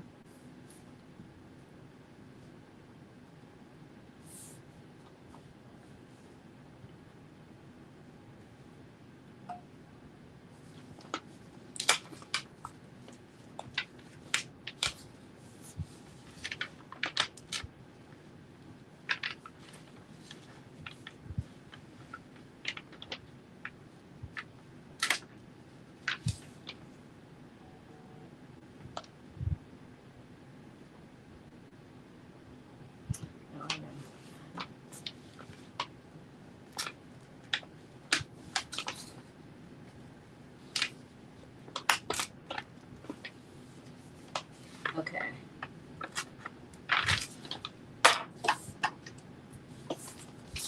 Really? Yeah, we're just gonna keep it there the same.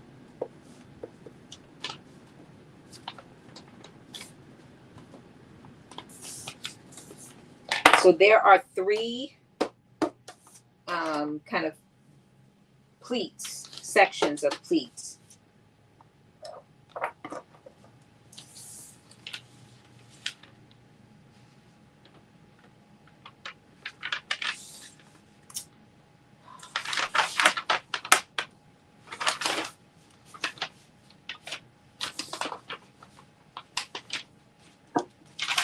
Let me do it this way. I should have cut a line in here, and I didn't, to make it easier. Maybe that's what I'm gonna do. Just use this to make a line. Yeah, look at that.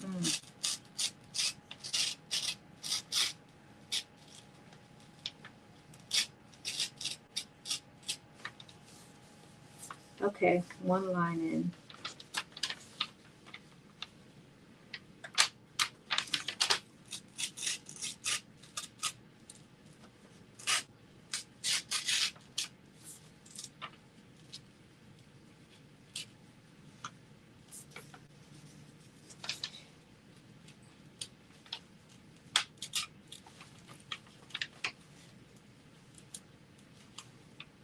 Okay, dull seam ripper.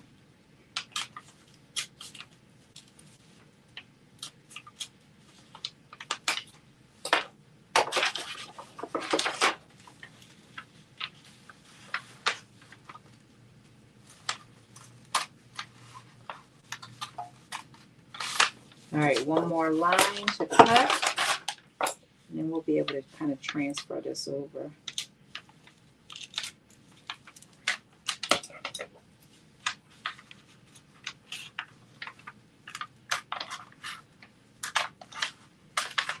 If you have a sharp seam ripper, that actually works really well. Okay, there we go. Oops.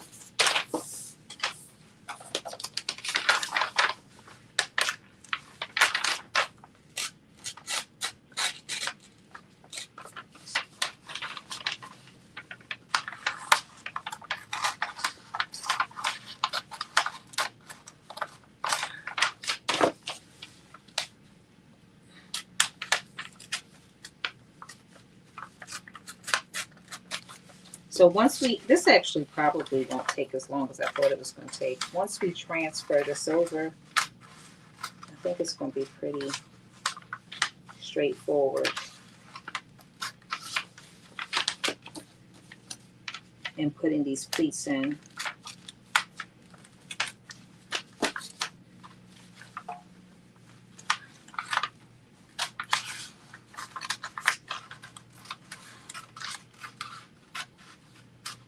Okay, and last one. Last set of pleats. I was going to do them one at a time, but I'm like, you know what? I might as well just do them all at the same time. Yeah, so I think what I'm going to do is once we put these pleats in on this side, I'm going to do the other ones off camera, and then I'll probably just talk about it on camera when we get back for part 2.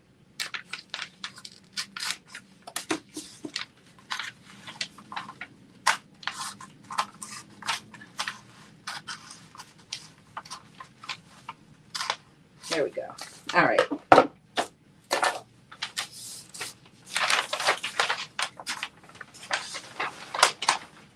Let's see. Oh, you did. Well, first of all, hello, Vet.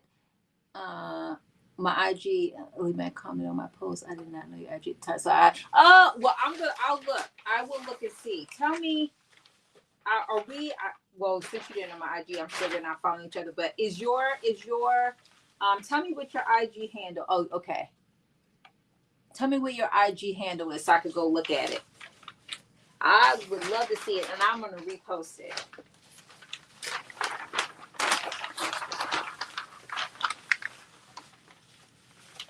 That's awesome. Yeah, those socks were like everything. I had mine on the other day. They done been through a couple wash cycles, and I actually said I was going to make some with some, I know I said I was going to do some with some glittery, and I still may do that, but I was going to make some with some sweatsuit fabric, like,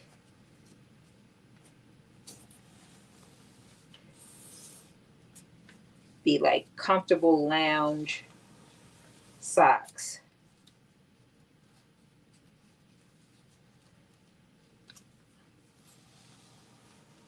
But yeah, this is working out. This is carrying over.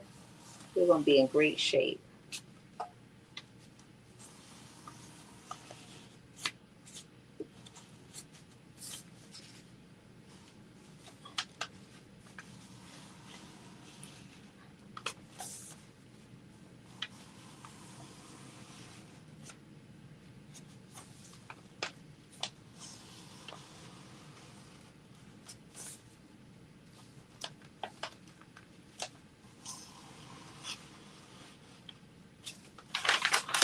Yes, that worked out. Okay, let me show y'all.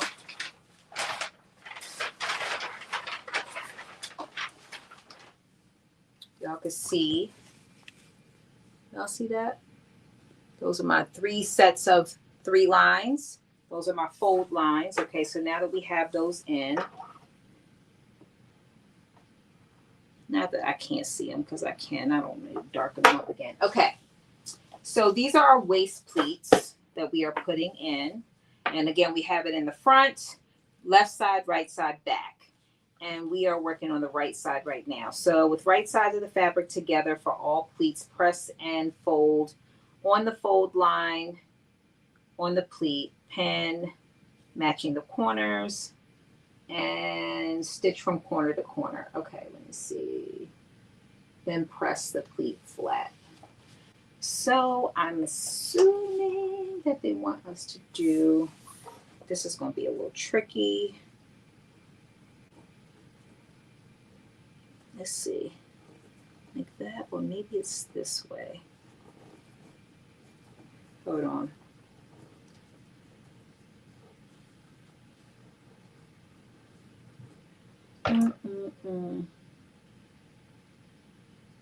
Press on the fold line on the pleat. So I think it's going this way. 1, 2.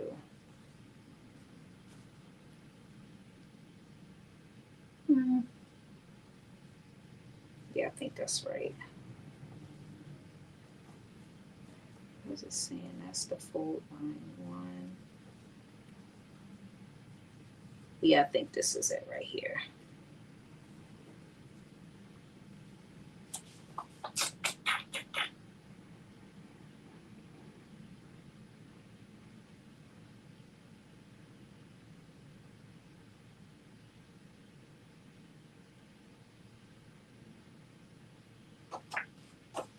Let me just look at this on the color picture and make sure. Okay, here we go.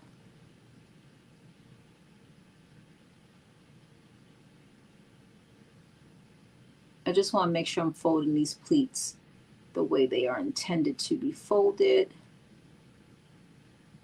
Okay, we did all that. Okay, here we go.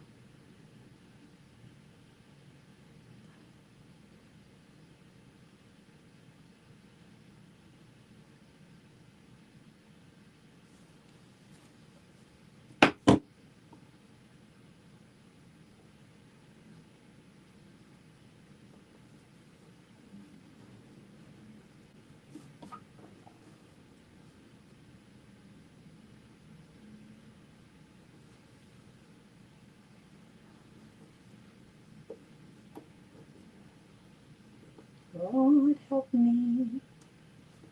Let me just see if that is right on that side. Does that look? Yep, okay. That is the way that is intended. So basically what you're doing is you are, let me do it for one and then I'm going to show you. Where's my iron?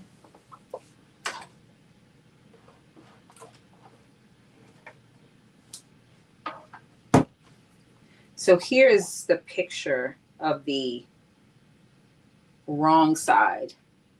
So you could see, and the line, the line is in the middle.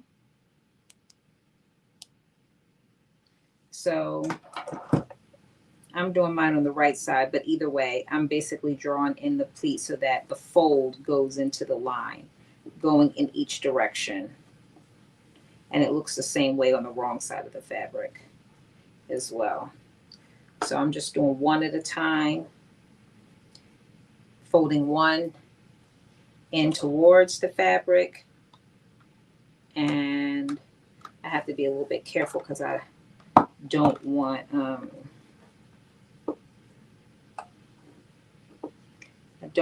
my chalk to disappear because we did a lot of work to get them lines on.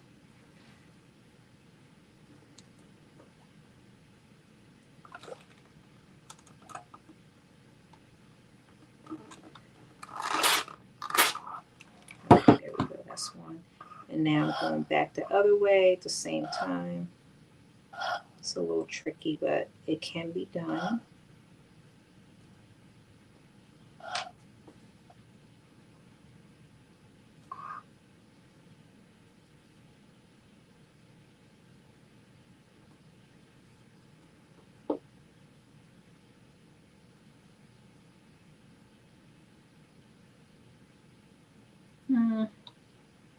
Yeah, this just takes a little bit of time to do it. There might be a quicker way, but I don't know it. I don't do pleats enough to know. But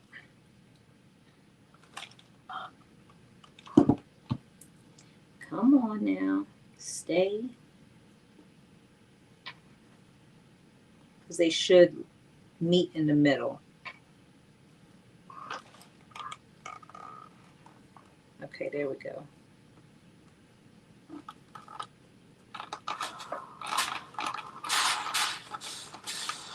All right, one pleat done.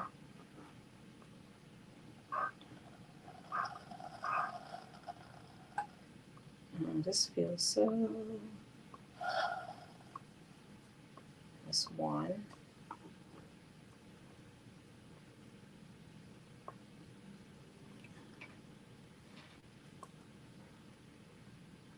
Yes, let me show you a picture.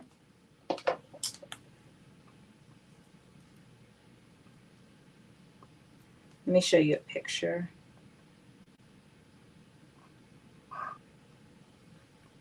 Can you see that?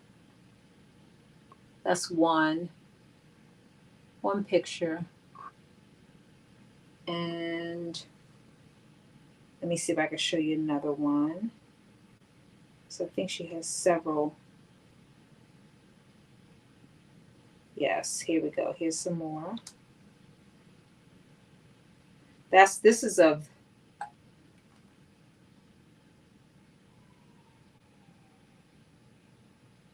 and if you follow me on Instagram, you can see where someone else made it already. And really, depending on the fabric that you use, can have some different looks. Like I said, she has, probably 7 or 8 different options in terms of fabric, and from chiffon to cotton blends to sweatsuit fabric. I mean, there's some options there.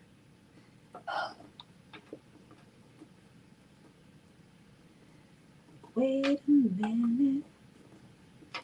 Maybe it is easier to do it the other way. I'm struggling to get these pleats lined up. Well, I wouldn't say struggling. It just takes a little patience. Okay, here we go.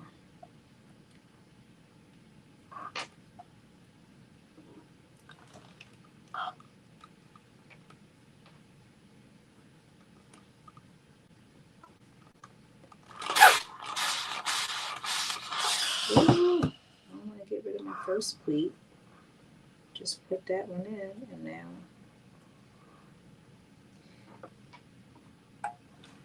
now let me see something from the other side. Yeah, that's how it looks on the other side.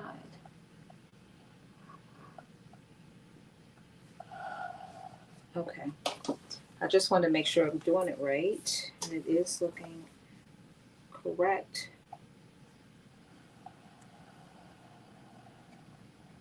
All right, so I've got 2 of the 3 pleats in.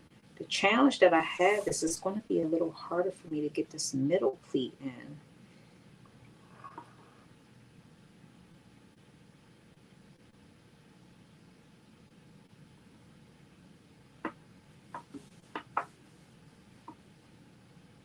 If anybody has any tips for how to put pleats in, besides just folding and pressing, I'm here for it.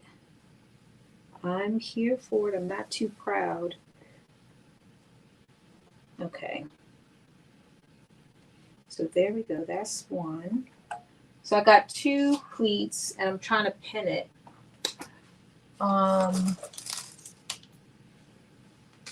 I got to do this middle one. The problem that I am experiencing is when I put the middle one in, then it pulls the fabric, pulls the pleat out before I have a chance to kind of sew it down. So because what you're supposed to do is put the pleats in. Hey, Anna. And then sew across the top and the bottom. But I can't get them to stay in. The folds to stay together. So let's see. Let me see if I can pin it.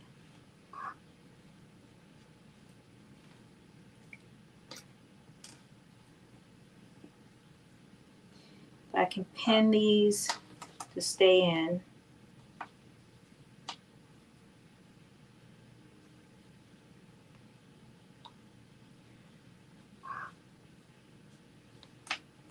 Because they are so close together, it's hard to.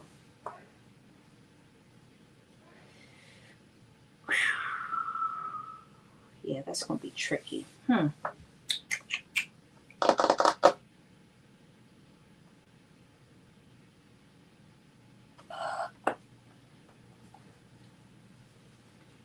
Maybe this is what it's supposed to be.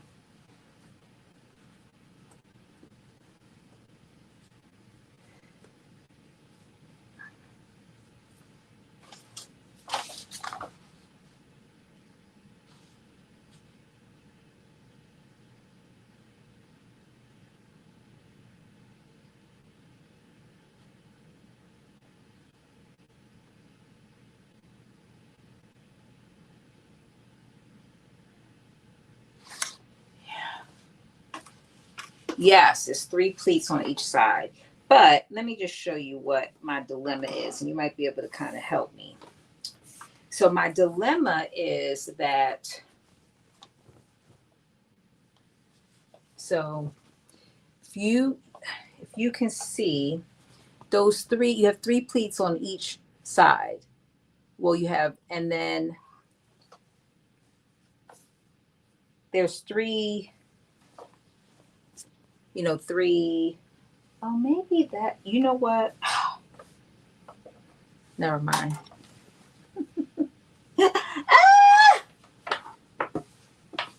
I figured it out. I was doing it wrong. Let's push the reset button. Okay.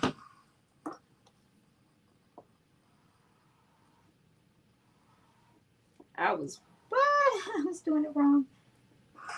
It happens to the best of us, and I'm the best of us, so it happens to me. Okay. Yes, thank you. Okay, so much better already. Sometimes you just have to like talk it through. Yes, reset. Yes, okay. I appreciate y'all going to the reset with me. Okay. Yes, look at that. Okay. I was doing too much. Okay, I ain't gonna say. I was doing too much. I was about to have a gazillion little teeny tiny. I was trying to do 1 pleat for each one of those 3 instead of boom, boom. Because I was like, there's just not enough fabric. And I looked at that thing again like, yeah, that is not. There's not enough fabric because that's not what you're supposed to be doing. Hello. Okay. Look at that. Look at that. Okay, that's 1. This is 2. Boom, boom, boom, boom.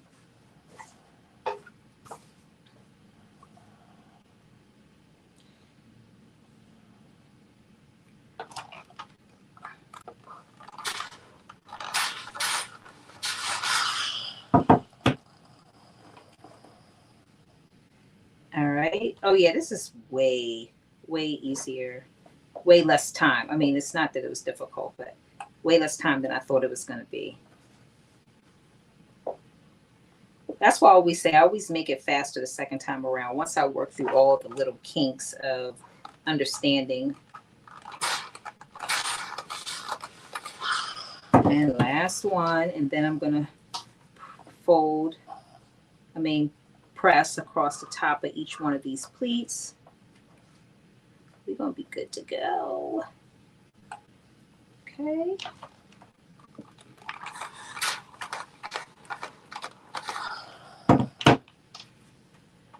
We're gonna be good to go.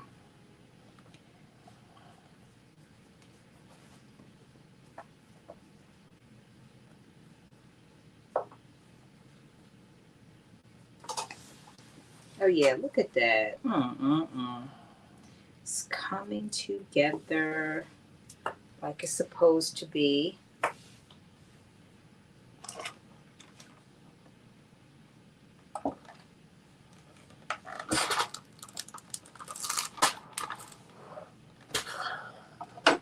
Right. So let me just make sure. Boom, boom. One.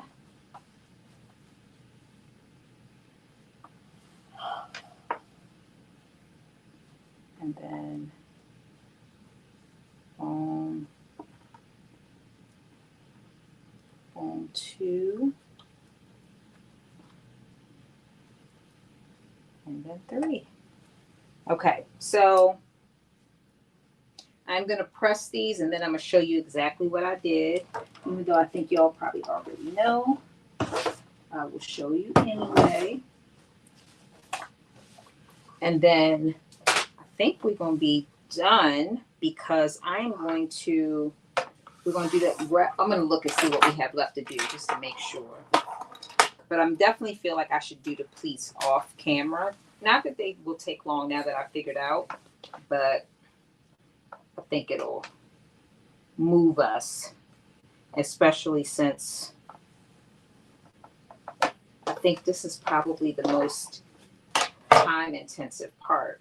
So once we put the pleats in, basically we're going to sew a stitch at the top and at the bottom.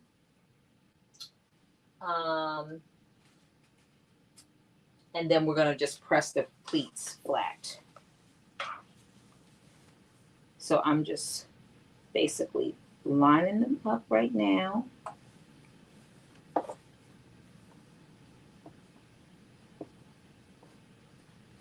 we go.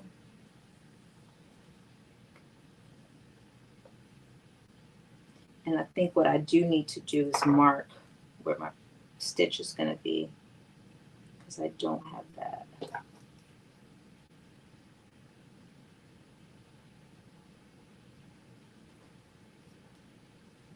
And where's the bottom?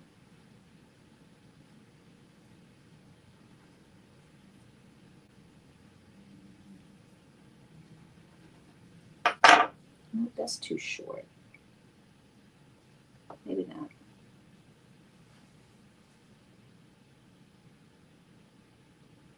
5 inches. This is not.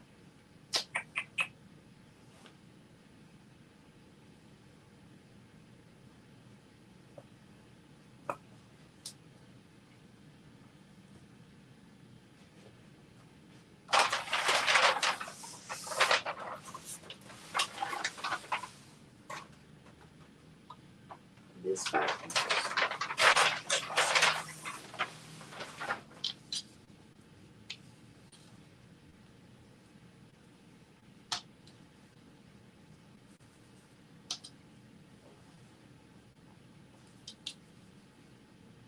I'm just marking where, 5 inches is not that long.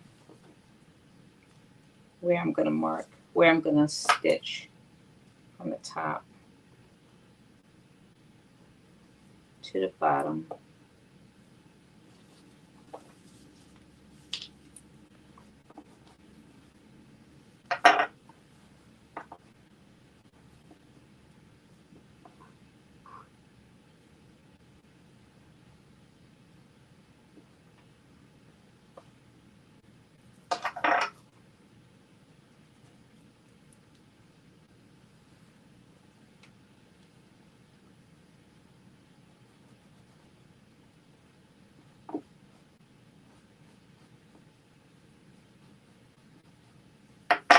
And then this is the last one.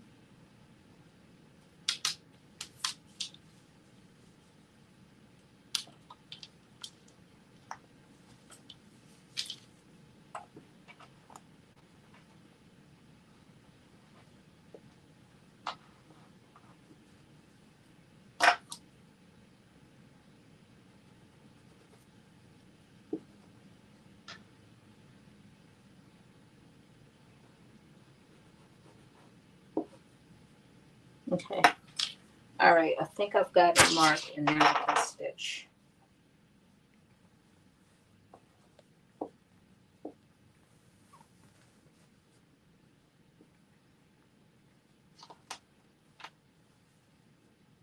Is that right? No, that's not right. It needs to be up here.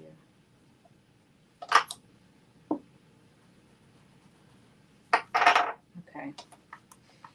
All right, here we go.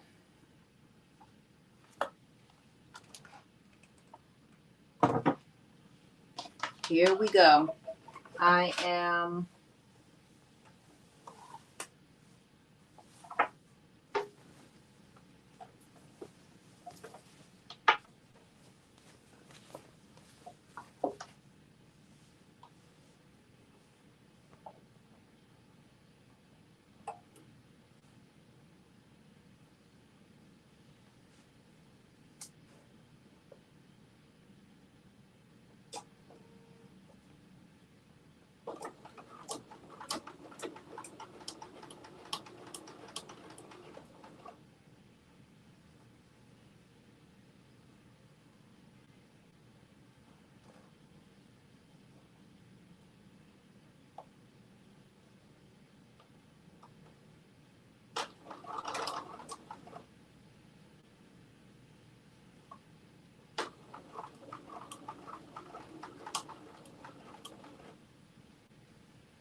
okay. Wait a minute. This part is a little tricky in terms of, just holding it, making sure that your stitch line is straight, and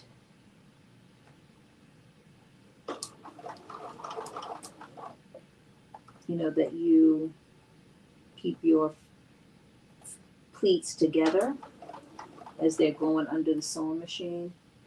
But it's not that tricky that it's not doable, that's for sure.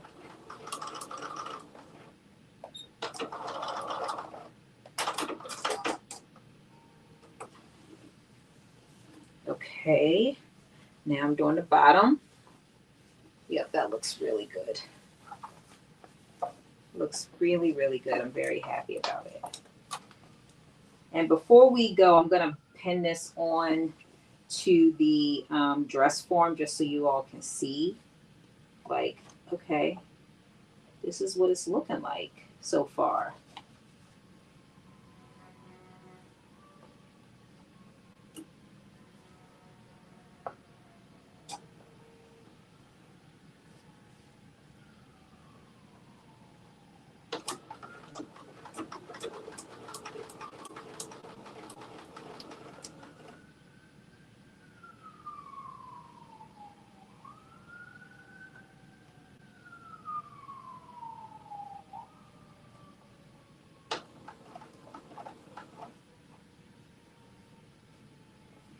We are making progress. We're doing our pleats.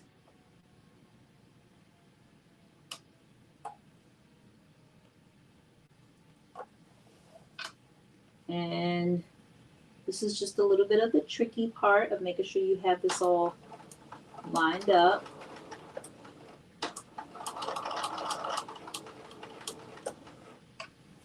As each pleat is going through. But it is definitely doable. You just got to take your time. Okay, there we go. I think we are.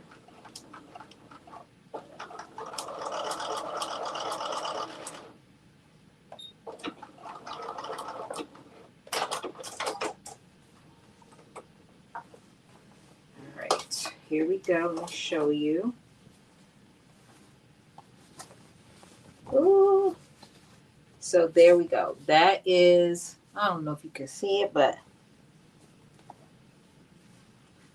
you can't really see it, but this is the pleat 1, 2, 2, and then here's number 3 right there. You can see that. I think you can see them better from the other side or wrong side. No, maybe not. Can't really see. It's probably hard because the fabric is so matchy, but we're going to do the same thing on the other side. And let me just pull out my dress form because I want to pin it on there just so you could get a feel for what it's looking like.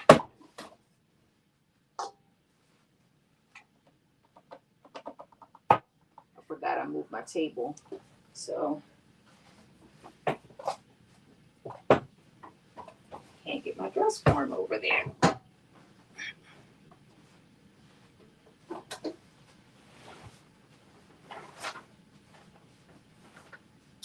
Okay.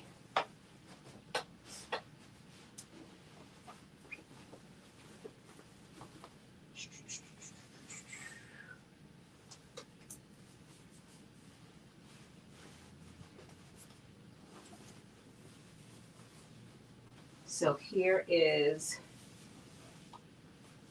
one side of it.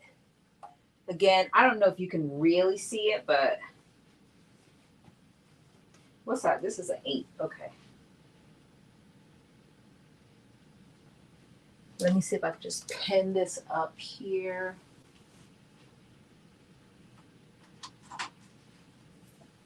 But this is how it will fit. And you could kind of see in the pattern that it is, you know, it's going to have this more, it's going to be tight around the waist, but then it's going to have this kind of oversizedness to the sleeve. And then it's going to be, you know, kind of open or loose, have the ability to be looser at the bottom, not fitted. But I definitely like the tightness around the waist. So yeah, this is what, and then the sleeve again is oversized a little bit. So once I finish doing the pleats on this side, here's the other side of it, and then the back is in this fabric too. So it's like only one contrasting, you know, piece, but you'll see that there'll be the pleats on this side. So when we come back next week, I will have put the pleats on this side and the pleats in the back as well. So the back piece is on a fold. And then let me just tell you where we're going to pick up, because I'm going to put all the pleats in. And the pleats is step number 12, putting those pleats in. The pleats look really good once I figured it out. The pleats look so good. They look so good. They look so good. We are going to be on step 14, which will be the pocket. So in part 2 of this, you can put as many pleats as you want to. Oh, you can put as many as you want to. Okay, to make it as fitted as you. First of all, hello, Dee. Thank you for joining us. Appreciate you for stopping by. So Dee was saying you can put as many pleats in it as you want to get the fit that you want. It has 3 in there, but if you need to add more or potentially less to get the fit that you want. Yes, the pleats are pleating. Can you see them? I wasn't sure if you could see them, but they look really good. They look good. I don't know if you could see them as well because of the fabric. On the screen, my screen, you can't really, I can't tell that you could see them, but can you see them? They look really good. I'm just going to say. I say so myself. They look so good. Okay, so I'm going to do the pleats to the left side and the pleats to the back off camera, but it's going to be the same as what we, for the, you know, same process. And to Dee's point, that having the ability to kind of add or take away also makes this dress even that much more, you know, amenable to fit all different sizes, because you have this extra fabric that you can then kind of make more pleats or less depending on, you know, what you need. And that also, again, from adjustment purposes, makes it easy for me if I do need to make some adjustments. So I'm going to do the pleats, and when we come back, we will start with the pockets. So we will definitely, we're going to be on step 14 when we come back. There are only 21 steps. So we're going to be like, well, no, I'm sorry. There are 23 steps. We're going to be well on our way.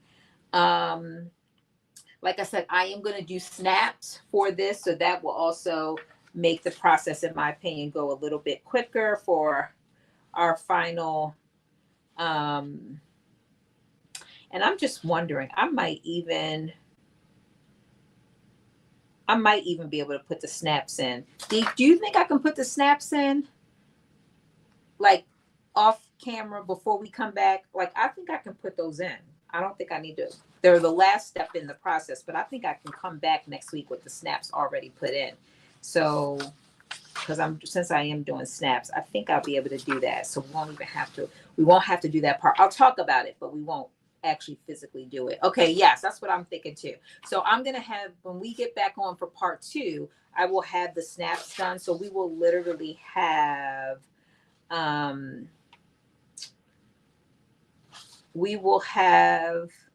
we'll do steps 14 through, I'm sorry, is it 14? Yes, 14, which is the pockets. And then we're going to put all the pieces together, 1, 2, and 3.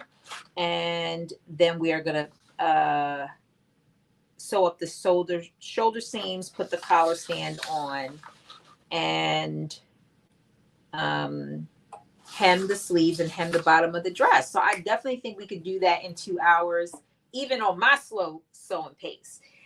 So when we come back next week, I will have the all of the pleats put in, and I will also have the buttons put in. So we are going to pick up with the pockets, attach all the pieces together, do our shoulder seams, our collar stand, hem our sleeves, hem the bottom, and try it on. Yes, I know, Dee, I'm excited to do snaps. So I'm trying to think if I'm going to do gold, which I think I am going to do, or if I'm going to do this kind of dark.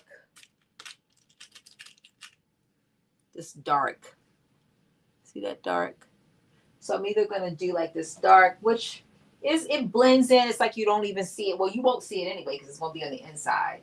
So that's the benefit of doing dark, because it doesn't matter. You're not going to really see it. But look at this gold. Where is my gold? This gold is golden. Where is the gold? Tops. Did I use them all? And then I also have this shiny black too. But where is the gold? Oh, here they go. Look at that gold. I mean, that gold, if it was showing, I feel like the gold would be the right one to use if it was showing, because it just sets it off. It kind of pull. I don't know if you can see it, but it pull. Look at that. Can you see that? It just pulls it out. But you're not going to see it because it's going to be under the hidden placard. So you won't see it per se. But the gold just sets it off. I got it off of Amazon. I bought it like when I first started sewing, maybe in my first year of sewing. But I think I do have it in my Amazon storefront. I'm almost certain that I did put it in my Amazon storefront. So I have this one with it has 5 different snap. It has this, I don't know all the names of these. Dee probably knows all these colors, but, or I'm not good with these colors of these. And then I have the silver. And then I have this matte. I have this shiny black, if you can see that. And then I have a matte. Or this, I don't know. This is probably gray. Is that it? Oh, yeah. No, I'm sorry. That was one. And then this is also another black. So that's the shiny black. And then this is the regular black. They're different, believe it or not. So yeah, it has like 4 or 5 different snaps, colors, I should say. They're all the same size though. So yeah, I'm definitely going to use this. Bronze, thank you. Bronze, gold, silver, brass, black. Thank you, Dee. Look, so that's what it has. All of those in this little kit, and it comes with a little manual piece, so you can kind of put the hole in and all of those things. So yeah, it's really, I've used it a couple of times, and I prefer snaps over buttons every single day, every day. And then I have this other kit, same things, just all silver and different sizes. These ones come in a little bit bigger sizes, but they're all silver. Silver is not the mix for this, but yeah. Yes, all these colors are in one kit, but the only thing is this just one size. They're not like that silver kit that I have has 3 or 4 different sizes, whereas these are 5 different colors, but just one size. And it might come in different sizes. I think I just might have ordered this. I'm almost certain I have it in my Amazon storefront. So you could look in there and then open and see if they have different sizes. So I feel like we made really good progress for part 1. I think we were able to go through. So basically we did our placards on our left side, our right side. We put in our pleats. Is that all we did? I feel like we did more than that. Either way, we made it through half of the steps in roughly 2 hours. So I'm proud of that. I think we did a great job. And so we're going to pick up with part 2 next Friday. And then we're going to try it on. And we're going to do some trivia too, Black History Month trivia, because I feel like we're going to definitely be able to finish in like 2 hours and then spend 20 minutes or so doing some giveaways with our wrap up our month with Black History Month trivia. We had a great time last time. So my Amazon storefront is at LaShuan Michelle. Let me see if I can put it in here real quick. And also, this is the same as my TikTok too. So you can find me on TikTok with this name too. Did it go through? Oh yeah, there you go. They also have colors black, white, red, blue, yellow, and light blue in a kit on Amazon. Yes, they did have other colors. They also definitely had other sizes because I bought these a couple years ago. Yes, a couple years ago. I've had them for a while. And I actually think I have another. I have so much stuff in these things. So, you put stuff away and then you haven't seen it forever. But I think I do have another one with some different colors in it too. Like a matte silver, shiny silver,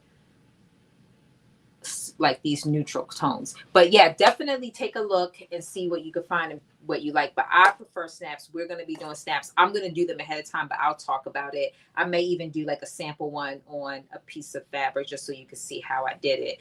But I've marked I have my markings on there, so I know exactly where everything is going to go. But yeah, this is looking really, really, really, really good. I'm very happy with it. I think it's going to be so cute when we are done. And I love the gathering around the waist, because who doesn't want a cinched waist? I know I do. So yeah, I'm excited about that. And I'm also excited about this color combo. I wasn't sure how it was going to be, but I really like it. I really like it.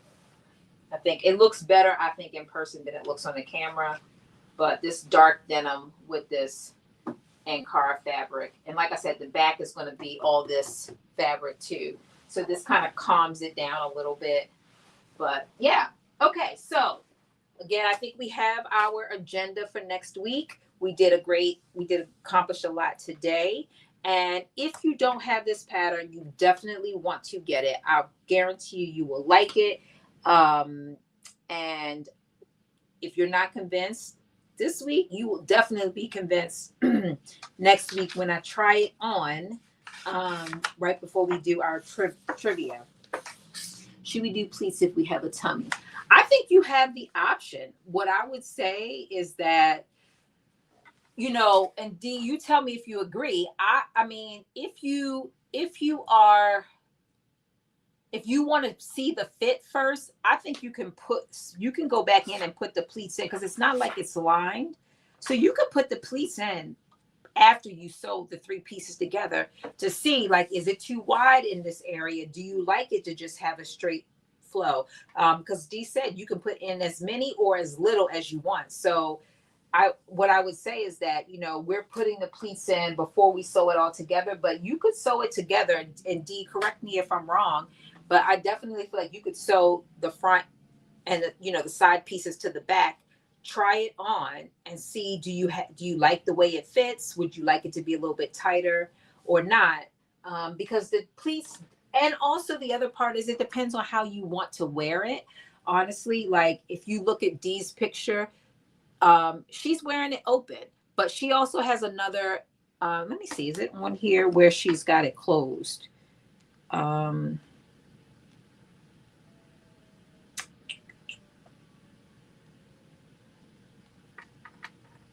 no, she doesn't have it on here. I know I saw it somewhere. Maybe it's on her page where she has it closed. But it is a relax. I mean, she has a more relaxed fit. I want mine to be a little bit tighter around the waist. So if I have to go in and put another pleat in the back to achieve the like tight fit around the waist. But I like it tight around the waist because I feel like even if I have a little pudge down here, it's looser at the bottom. So you just have that tightness right where the pleats are. So if your stomach, if you have like a fupa or like a pudge down the bottom, that's where mine tends to be. I could be tighter up here, like right under my bust area, and then have it loose or wear it open only, button it like just in that middle part or literally wear it open. So I think it really depends on your preference. um it really just depends on your preference of how you want to do it. You said I'm a short waist in the body and I have a tummy. I definitely would say my suggestion would be to put the side put this side seams and on and the back, like basically, even if you do a basting stitch to put it together and just put it on. See how it feels and how you like it. If you're like, oh yeah, this is way too big, because again, it has all of the seam allowance in it. So if you're like, this is way too big, then you could put in, start with one pleat and none in the back, just one on each side in the front, or only in the back and none in the front. So I definitely feel like you have some options in terms of how you're going to do the pleats. And whether you do the pleats. I mean, as I'm telling you, I'm prepared to take a pleat out in the back because I fluctuate right around this area depending on my body, how it's feeling. So I like the fact that I can be like, okay, you know what? I'm only going to do 2 pleats in the back. But I like that little cinch look. That's definitely my steez for sure. But that's what I would recommend. That's definitely what I would recommend. Monica, check your Instagram inbox because I need to get you your prize that you won. I don't know. You may have responded because I haven't checked it in the last day or so. So maybe you responded to me. So I will check. But if you haven't, check it. Let's see. I will for part 2. Are you saying you'll sew for part 2? Is that what you're saying, Dee? It didn't come all the way through. I will S you for part 2. I will see you. Oh, you'll see me for part 2. Okay, yes, I'll see you for part 2, Dee. Thank you for stopping by. And again, Dee is the creator of this pattern, Lovely LaShuan dress. It is so cute. I love it. And I haven't even had a chance to try it on yet, but I'm excited about it. And if you are excited about it too, make sure I'll see you on part 2. Oh yes, okay. Make sure that you grab the pattern from Dee. I will put her. I think I have your Dee. Before you leave, can you put your website or your link how they can get your pattern in this? Can you drop it in the chat before you go? If you're still here. If not, I'm gonna find it and put it in there. Okay, she said okay, good. So yeah, definitely if you like what you see so far, I think you will definitely like this pattern. Oh, Dee, is your code still, your discount code for Blue Cup still available? If it is, can you drop that too, just in case people are interested in that? I don't know if it's still available, but if it is, if you drop that, that would be awesome. Because I showed everybody. This is the pattern. They come already big like this. So you're literally just cutting out this big giant piece and you have nothing to like put together. So definitely a big time saver. And it's in color. If you're a fan of color, it's in color. Yeah, I cut a size 16 for the record. Just if you're interested. And my waist is a 32, and my bust is a 34. I think that's where I'm at today.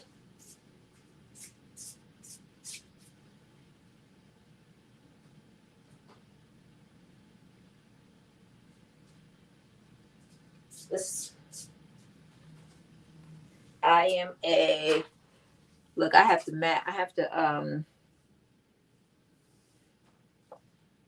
let me tell you what I am.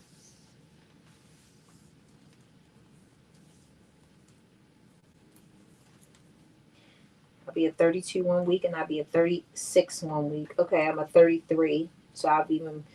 Oh, maybe not. Let's see. 32 and a half with some little bit of room. 32 and a half. And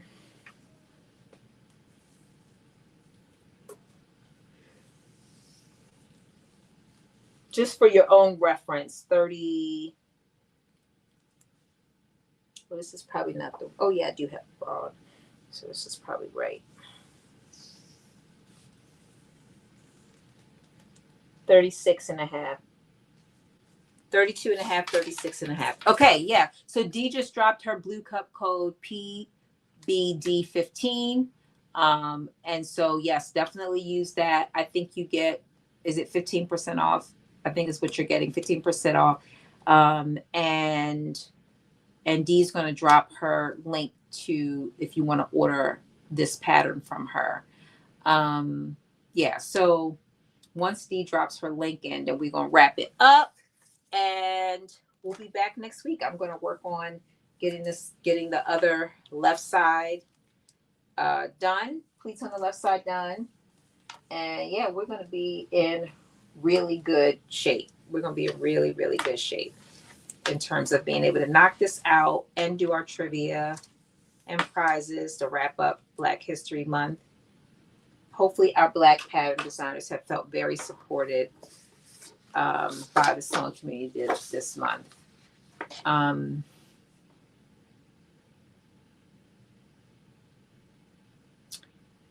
me see.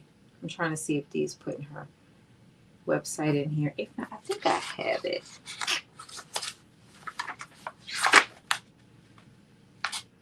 You say you looking forward to seeing the finished garment. I know, me too. Me too. I'm looking forward to trying it on. Let me see. Oh, you put both links in the chat. Okay. Can y'all see the links? Because I can't see them. Can y'all see the links? I don't know why. If y'all can see them, I won't worry. But I don't know why I can't see them. Let me see.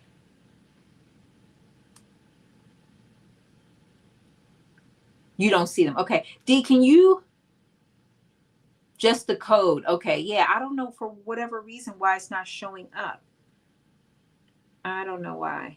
Can you text it to me, Dee? And then I can put it in the chat. That way they'll be there forever. Because I know I can put, I think maybe other people can't. And that might be something I need to change. That might be a setting I need to change. But let me turn the volume down. I'm going to, I'll text it to you. Okay, once Dee puts it in, I am going to drop it in the chat. And that way it'll be there so that you all can go back to this and grab it. And then I'll also, if you're on Instagram, I'll put it in, I'll link it in the story too. Okay. Dee's sending it to me. And I'm going to post it.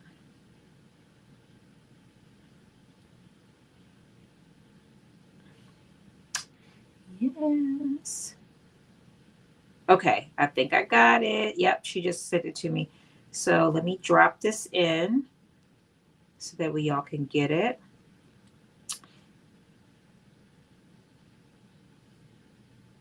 All right, let me put this in. Boom. You should be able to see that. I hope. Okay, there we go.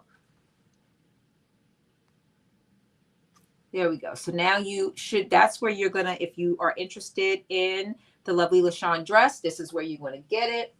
And that link will always be there. So if you're looking forward to share with other people that you think might be interested, you can come here and grab it. And then I will also put it in my stories. And of course, Dee, Patterns by Dee is on Instagram, and she has it on her page as well. So you can always go directly there. And then, oh, and let me just send you this too. She just gave me her blue cup, the link to her blue cup too. If I can get it to open up. Let's see. Here we go. Okay, I'm gonna put this in the chat too. Again, it will. Dee, is this code forever, or is it for a certain time?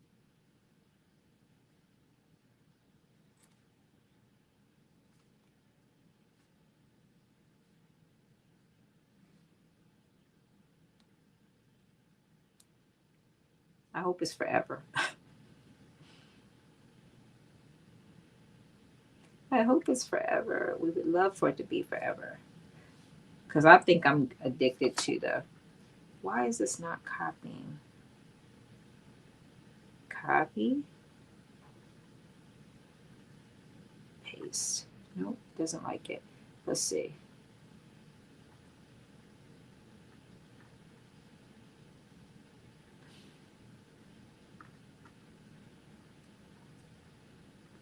Okay, let's see if I can drop it in now. Okay, there we go. All right, so now you have, it's for a certain time. Okay, well, try it. You have nothing to lose, but everything to gain. So try the discount code in Blue Cup if you are interested in getting those, pre-printed, patterns with the AO file. And then you could possibly get a discount, but it's like $3.50 or $3 a page. I can't remember exactly which it is, but it's around that price for the page. Again, just an option for you. She says she extended for you. Yay. We love a good extension. We love a good discount. But these codes will be there. They're not going to disappear. So if you're looking for them, you can come here and grab them and order. But like I said, for Dee's pattern, you can also go to her Instagram page. She will always have it up there. If you're looking for the link well after this, you could definitely go to her page and see not only this pattern, but she has lots of other patterns as well that you might be interested. I've sewn lots of Dee's patterns over the years. Or has it been years? Have you been doing pattern at least over the year? Because you've been doing so much. I can't remember if it's a year or 2 or 3. Okay. All right. We're going to wrap it up. And we did great. And we're going to do even better next week when we wrap it up and celebrate with our Black History Month trivia giveaways. So get ready. I think we're going to stick with the same fashion theme that we did before. So start reading up on your fashion history, Black history, fashion, sewing, quilting, all those things. And get your fingers ready to type fast so you have time to Google and search. Because we're going to have has it been 3 years? Oh, it's been 3 years. Time is flying by. Wow. Yeah, so get ready. And like I said, if you can support Dee, grab her patterns, this one or other ones that you like, or it could be an and, you can get more than one. The other ones you like. And yeah, I will see you all next Friday, 7:00. Stay warm. Bye, everyone. Bye. Thank y'all. Thank you. Thank you. Thank you.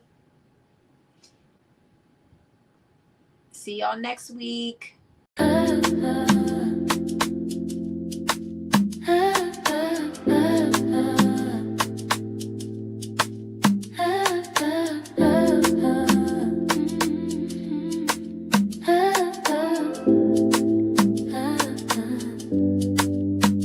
Let's get social. Come and sew with me. Let's get social. You know it